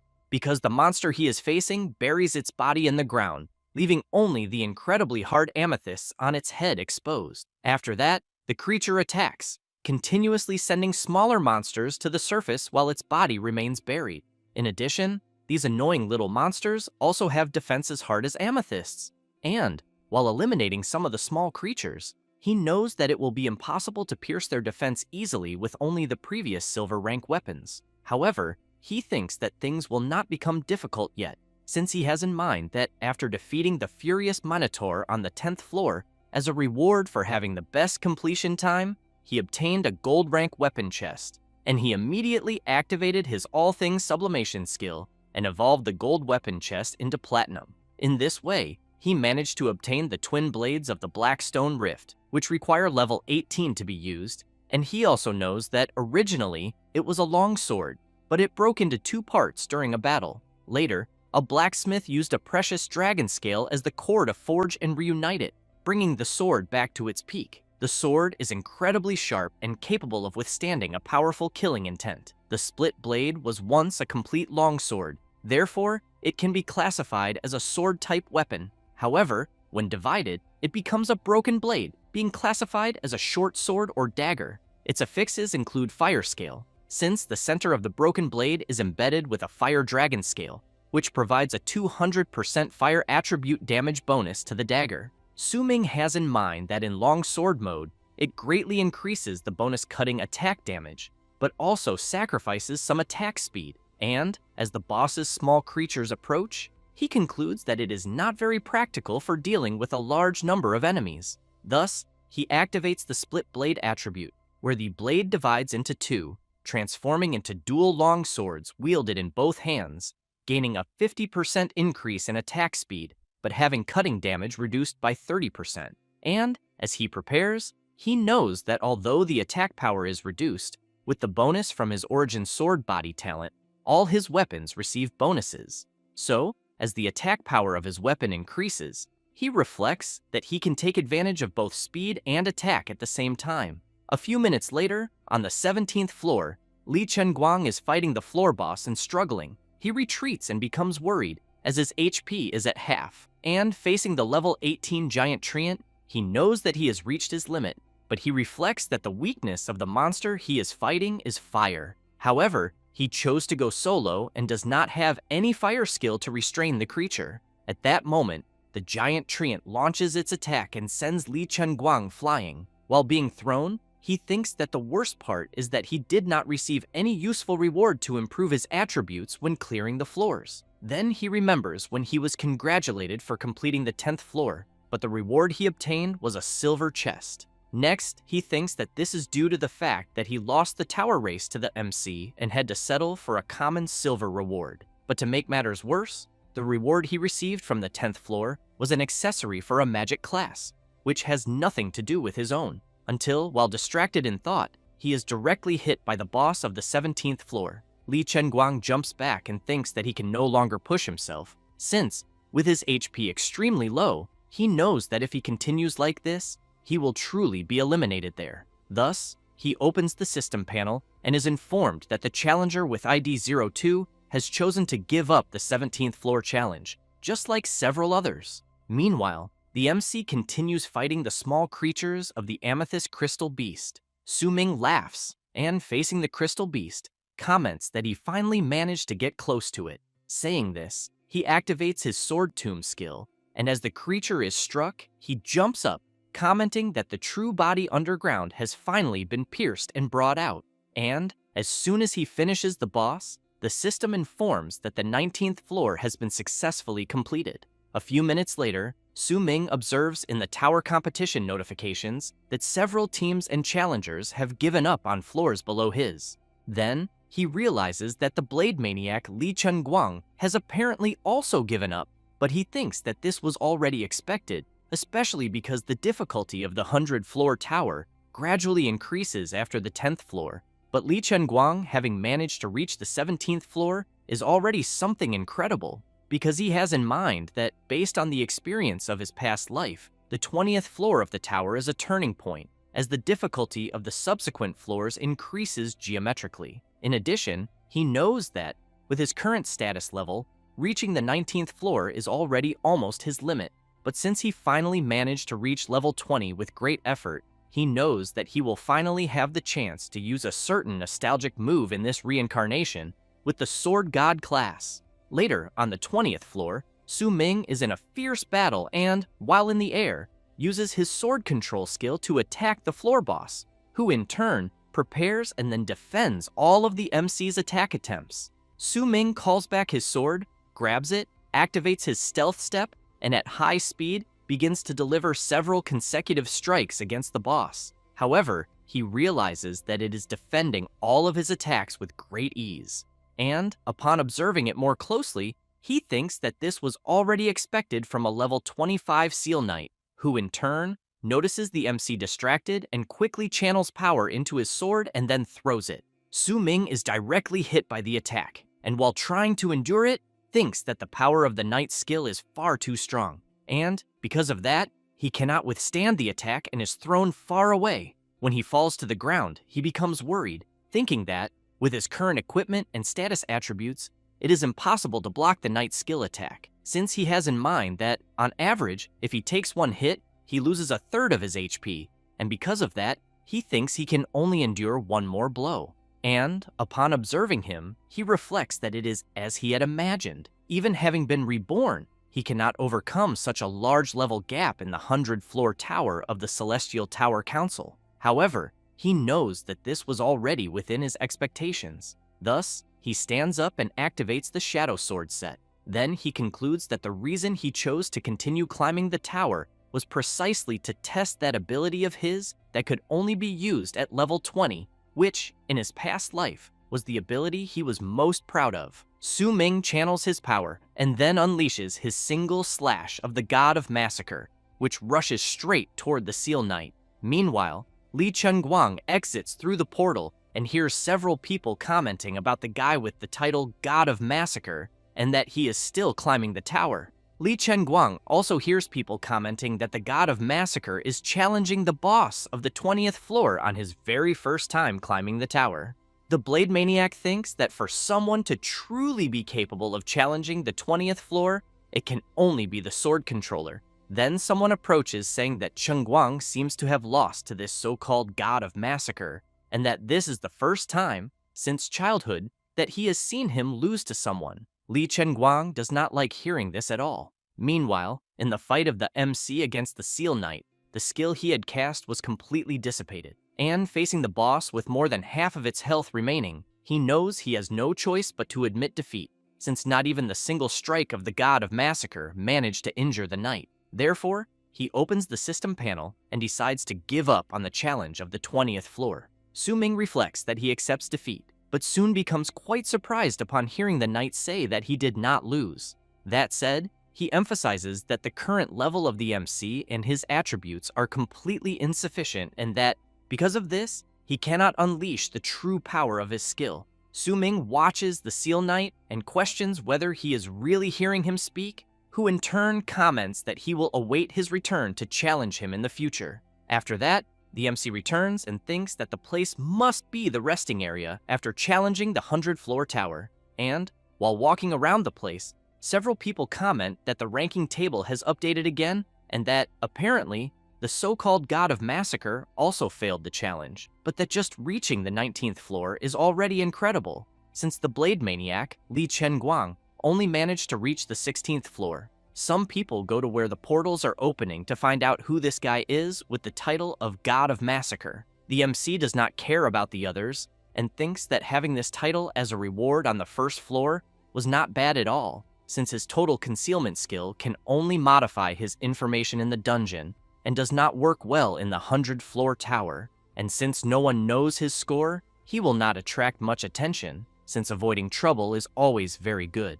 Then, he sees on the ranking table that Ji Yao and the others are still challenging the 14th floor, and that, apparently, their teamwork coordination has improved a lot, because he has in mind that by playing safely and consistently, they can still challenge higher levels. Therefore, he reflects that, since that is the case, he will move first to challenge the next stage, since with his level 20, his second attribute increase mission for class change has already appeared, and, for convenience, he will choose to complete a subjugation mission located near the destination of the second class change mission. But he ends up intrigued when he sees that, at his current level, there are only rank F, E, and D subjugation missions to choose from, and after checking the locations, he realizes he can only choose one region. Thus, the system informs him that he has selected the subjugation mission of Area D17, in which he will need to hunt a Python King in the wild forest of the Nanli district. The reward will be 10,000 Adventi coins and a random platinum-level skill scroll. Next, the MC passes his Sky Tower assembly token through the machine and is informed that he has received permission to enter and leave the 100-floor tower area at any time, and that he now also has permission to enter the Illusory Realm area. Su Ming wastes no time and immediately enters the illusory realm area. And as soon as he looks around, he thinks that it is precisely an illusory area that can connect to the Sky Tower assembly area, but that it has a different appearance from the real world. In addition, he knows that before the Day of Awakening arrived, the real world was originally a place where humanity lived. But with the approach of the Day of Awakening, several inexplicable anomalies, dungeons, demons, and monsters appeared one after another in the original real world, and humanity began to merge and enter the world of awakened professions. Therefore, through the sacrifices and efforts of their predecessors, order was restored in the chaotic real world that had been destroyed after the arrival of the Day of Awakening, and thus the illusory realm area was born, isolated from the real world where humans mainly live and designated as a habitable space for demons and aberrant beasts.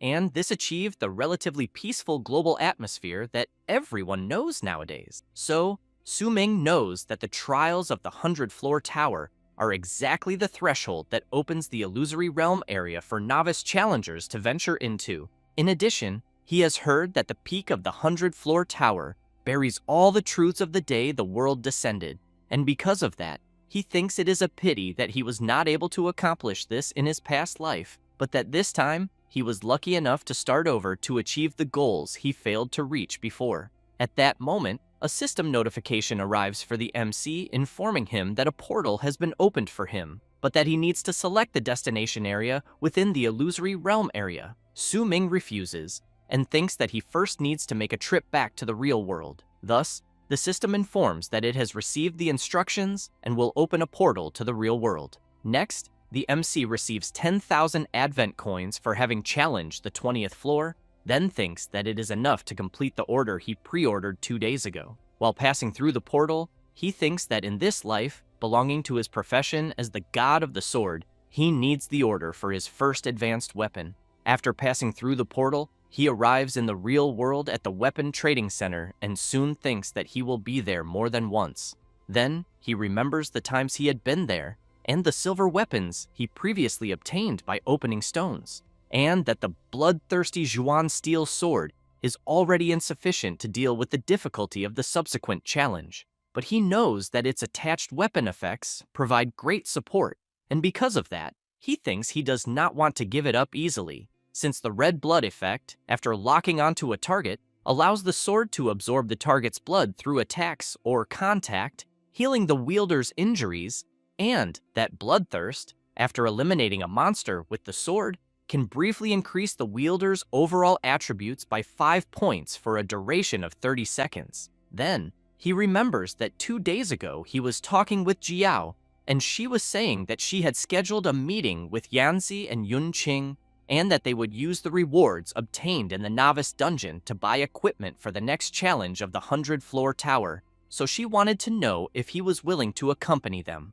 Su Ming thanked his friend and said that he would not go, as he also needed to make some preparations for his weapons and equipment that day. Jiao also mentioned that they would go exactly to the skyscraper of the weapon trading center to buy. However, the MC said that he would not go there and that he was really busy doing some things on the computer. Jiao asked if he wanted anything from there, as she could bring it without any problem, until the MC managed to place the pre-sale order, which required paying 10,000 Advent coins in advance. Thus, after managing to do that, Su Ming thanked his friend and made it clear that the place where he would buy and prepare was in a different direction from theirs. After thinking about this, Su Ming goes to an elevator and then to floor A2 in basement 2B in warehouse 9S.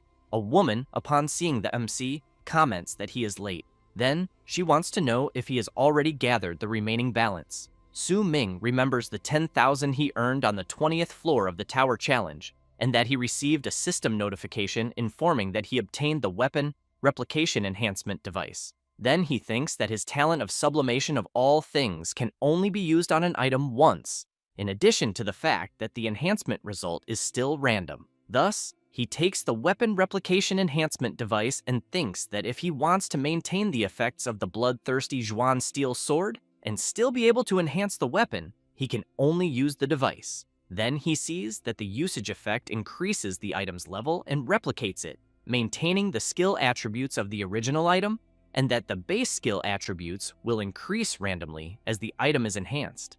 Ming decides to use the device, and the system informs that the bloodthirsty Zhuan steel sword has been successfully upgraded to the bloodthirsty Zhuan blade sword. The MC is surprised to see that it worked and thinks that now, at this stage, the only one who can create this enhancement device is the 8-star blacksmith in front of him, Nahura, who soon comments to the MC that she does not even know him, since she has been hiding there in the dilapidated underground warehouse, quietly researching forging. Then she wants to know how he obtained her contact information and how he knew that she would certainly succeed in creating such a weapon replication enhancement device, since the cost of the materials required for it amounts to more than 10,000 Advent coins, and that because of that, she admits she did not expect a student like him, newly awakened, to be willing to spend such a high amount. Then she asks if he really was not afraid that it would fail.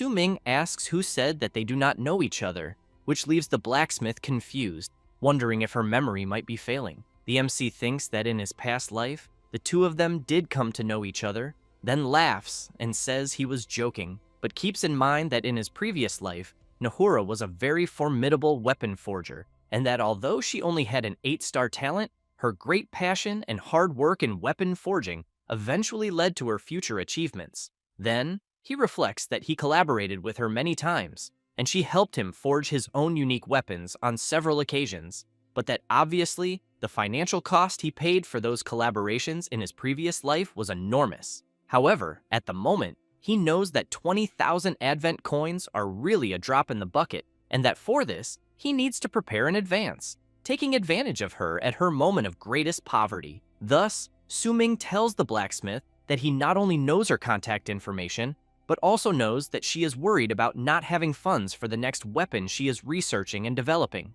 Nahura is surprised and immediately asks how he knew that. The MC replies that he is willing to sponsor 10,000 Advent coins in advance, and that after completing quests and collecting rewards, he will continue increasing his investment in her. Then, he asks what she thinks. Nahura gets excited and asks if he is really serious. Ming replies that he is, but emphasizes that he has only one condition, which is that in the future, when he needs her to forge weapons for him, she will have to charge only 30% of the forging price. Nahura agrees and says she will have no problem. After that, a few hours later, in the illusory realm, in the wild area, a small creature is walking over fallen tree trunks until it gets startled upon hearing a noise.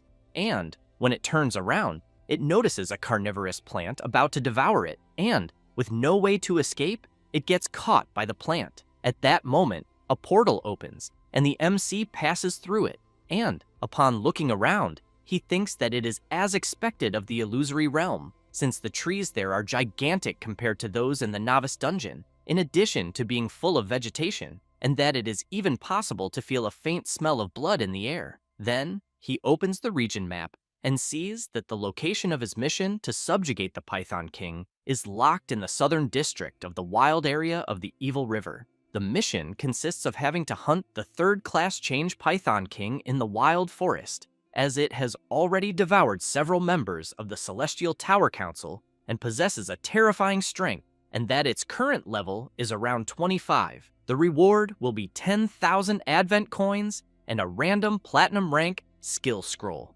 Thus, he thinks about the direction he needs to go, but the large trees are blocking everything, and it is difficult to see the situation, in addition to the fact that he has in mind that since the trees there are very tall, it is hard to jump over them like he did in the novice dungeon. However, he equips his sword and concludes that there is a way he can try. After all, he is not exactly a true sword controller, but he still has the ability to control them. Then he considers that if he can fly standing on the sword like authentic sword controllers do, it would be really cool. Thus, he places his foot on the sword and thinks that it does not hurt to try. Next, he activates his sword control ability, but as soon as he tries to take off flying on it, he loses his balance and falls face first onto the ground. Ming thinks that it is as he had imagined, since it seems that sword flight is an exclusive ability of sword controllers. Even so, he decides to test it another way and throws it into the air, and while holding onto it, he starts flying, being pulled by it. Then he reflects that he has understood it, since although he cannot fly by standing on the sword, if he holds it and uses sword control aiming at a target and activates the ability several times in succession, it might work. The MC activates sword control and starts being pulled from tree to tree by his sword. Thus, he gets excited and thinks that he can simply fly this way, and while throwing the sword very high and being pulled by it, he manages to see the entire area from above. Su Ming smiles and reflects that the view from up there is very beautiful. Then, he controls the sword to head south to go straight to his mission. A few minutes later, in another area of the forest in the illusory realm, a portal opens and some people pass through it.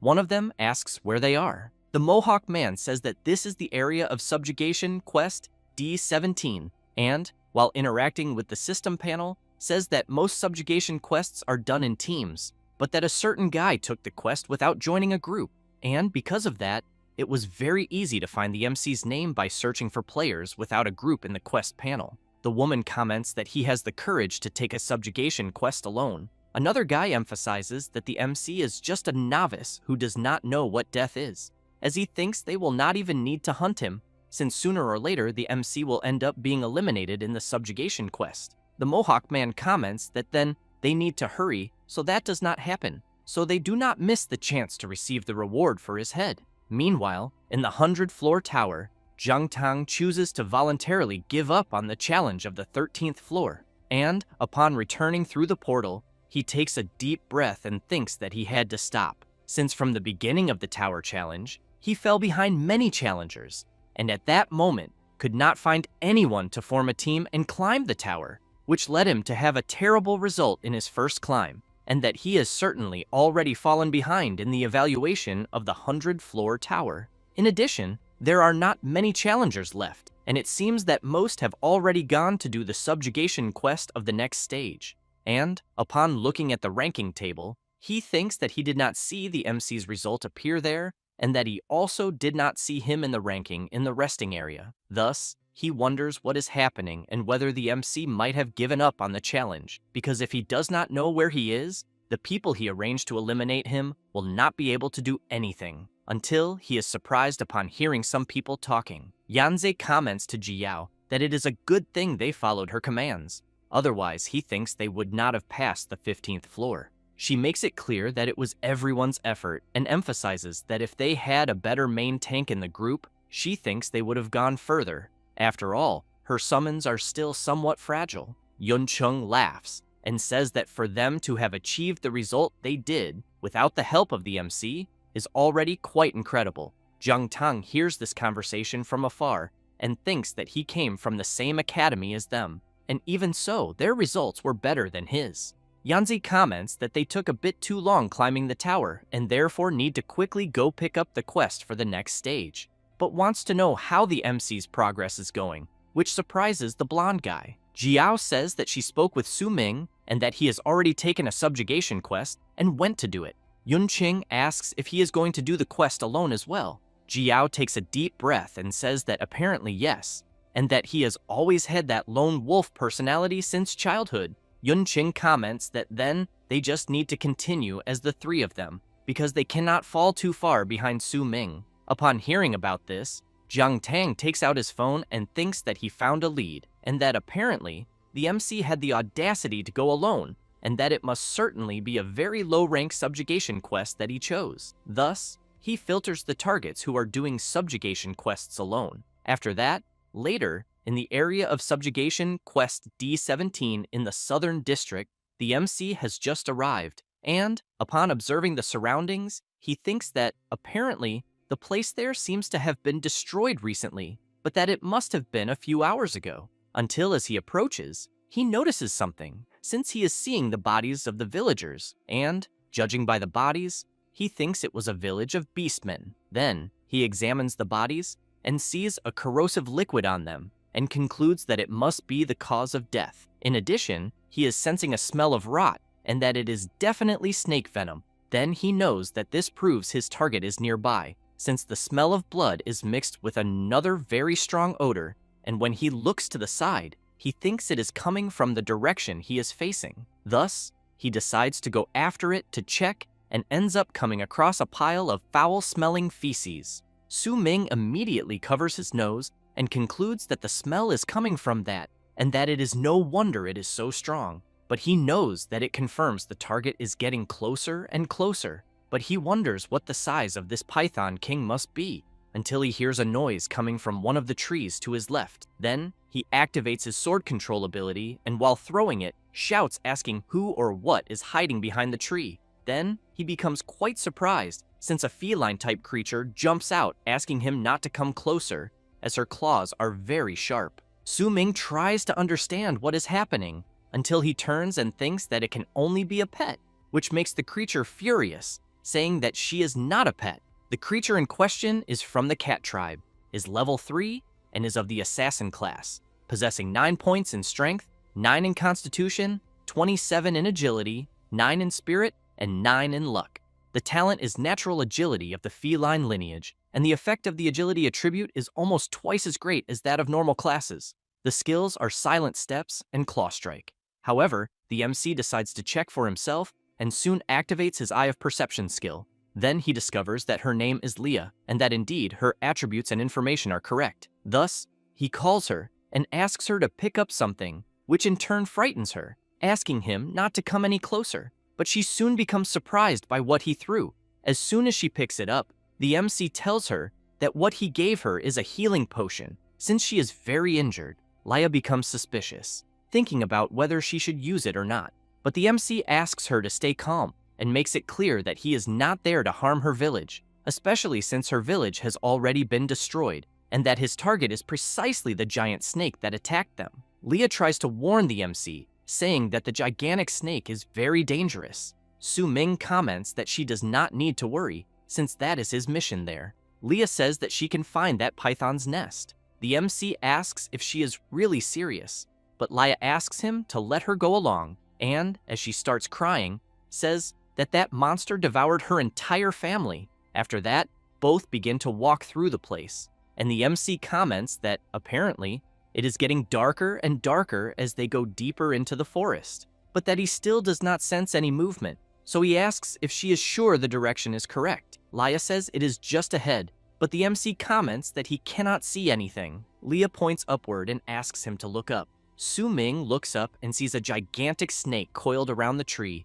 then thinks that it is much bigger than he imagined, in addition to the fact that one really cannot underestimate a rank D quest, and that, because of that, he will need to come up with a new plan to eliminate such a creature. At that moment, Leah hears a noise coming from the direction they came from, and immediately shouts warning the MC, since an attack is heading toward him. While Su Ming dodges, the archer who fired the arrow becomes nervous and asks how the MC noticed the attack from the distance they are at. The Mohawk man comments that since they have been discovered, it is better to finish off the MC face to face. Su Ming, in turn, shouts asking who is shooting arrows from behind. The group comes down from the tree where they were, and the Mohawk man comments that the MC is quite capable. Then he emphasizes that he did not imagine that just any level 20 awakened would be able to dodge their ambush, but makes it clear that the MC was lucky to dodge once, and will not have the same luck again. Su Ming equips his sword and prepares for the confrontation. The archer wastes no time, and immediately fires his arrow, just like the mage, who shouts telling everyone to attack at once to eliminate the MC in the blink of an eye. The Mohawk man prepares his huge sword and says they need to complete the wanted quest. And while the arrow and the fireball head toward the MC, the Mohawk man prepares his sword to attack. Su Ming dodges the arrows first, but the mage asks if he will also be able to dodge her magic. The MC waits for the fireball to get closer, and then, with his sword, tries to withstand the attack and ends up taking some damage, until he notices the warrior rushing toward him, and, when trying to block the attack, he is violently thrown into one of the trees. The Mohawk man laughs and asks if that is all the MC has to show. The archer comments that he cannot believe that guy hired them just to eliminate a kid. The mage says she was wondering what kind of tough guy would dare to challenge a rank D subjugation quest alone, but that in the end, apparently, he is just an ignorant novice who picked any mission. While Leah is hiding, the Mohawk man comments that they spent so much time trying to track the MC and that, because of that, he should consider what they are doing as a lesson before being eliminated. Su Ming, with less than half of his HP, asks if before being eliminated, they can say who sent them, because at least he will die knowing why. The warrior approaches the MC and says that for someone who is going to be eliminated, it costs nothing to tell. So he says it was the son of the Zhang family. That said, he prepares his attack and then lands a powerful slash directly on the MC. Leah feels sad seeing this, until she becomes confused upon hearing the MC's voice asking if, in the end, all of this was Zhang Tang's doing. And from the top of a tree, he makes it clear that it was exactly as he imagined, since the only one who would be this cruel could only be him. Everyone, upon seeing the MC unharmed, without any damage, at the top of the tree, starts wondering what the hell is going on, because he was supposed to be in pieces. Su Ming activates the Eye of Perception and says that what they eliminated was just a clone from his set skill. And while everyone wonders what kind of ability this is, and whether they were really fooled by such a cheap trick, the MC manages to see that the archer is level 23, the mage is level 25, and the warrior is level 27. Thus, he thinks that in the awakened world where the law of the jungle prevails, hunting one another is normal, but to protect the basic balance of survival of the awakened, laws and regulations were also created, since in fights between awakened, the difference cannot exceed 10 levels, and that if they break the rules, whoever violates them will be hunted worldwide. Then he knows that is why their level cannot exceed 30, and since the level 27 swordsman is the strongest in the group, he concludes that he will start with the archer, who has the lowest level. Then he jumps and quickly goes behind the archer and equips his sword. The swordsman shouts, warning his partner, but Su Ming places his sword on the archer's neck and tells him not to do anything foolish, since hitting vital points ignores the HP bar. The mage becomes worried and shouts, calling the MC despicable, who in turn, while making a slight cut on the archer's neck, emphasizes that the throat is one of those vital points. But for someone who shot arrows from behind and ambushed him first, it is obvious who the real despicable one among them is. The swordsman steps in front of the mage, calls Su Ming a brat, and asks if he thinks he knows how to take a hostage. Then he laughs and asks if he has ever eliminated someone before, since eliminating someone for the first time is quite horrible. Su Ming smiles and without any mercy eliminates the archer. Thus, he calls out to the swordsman and says that he is feeling great.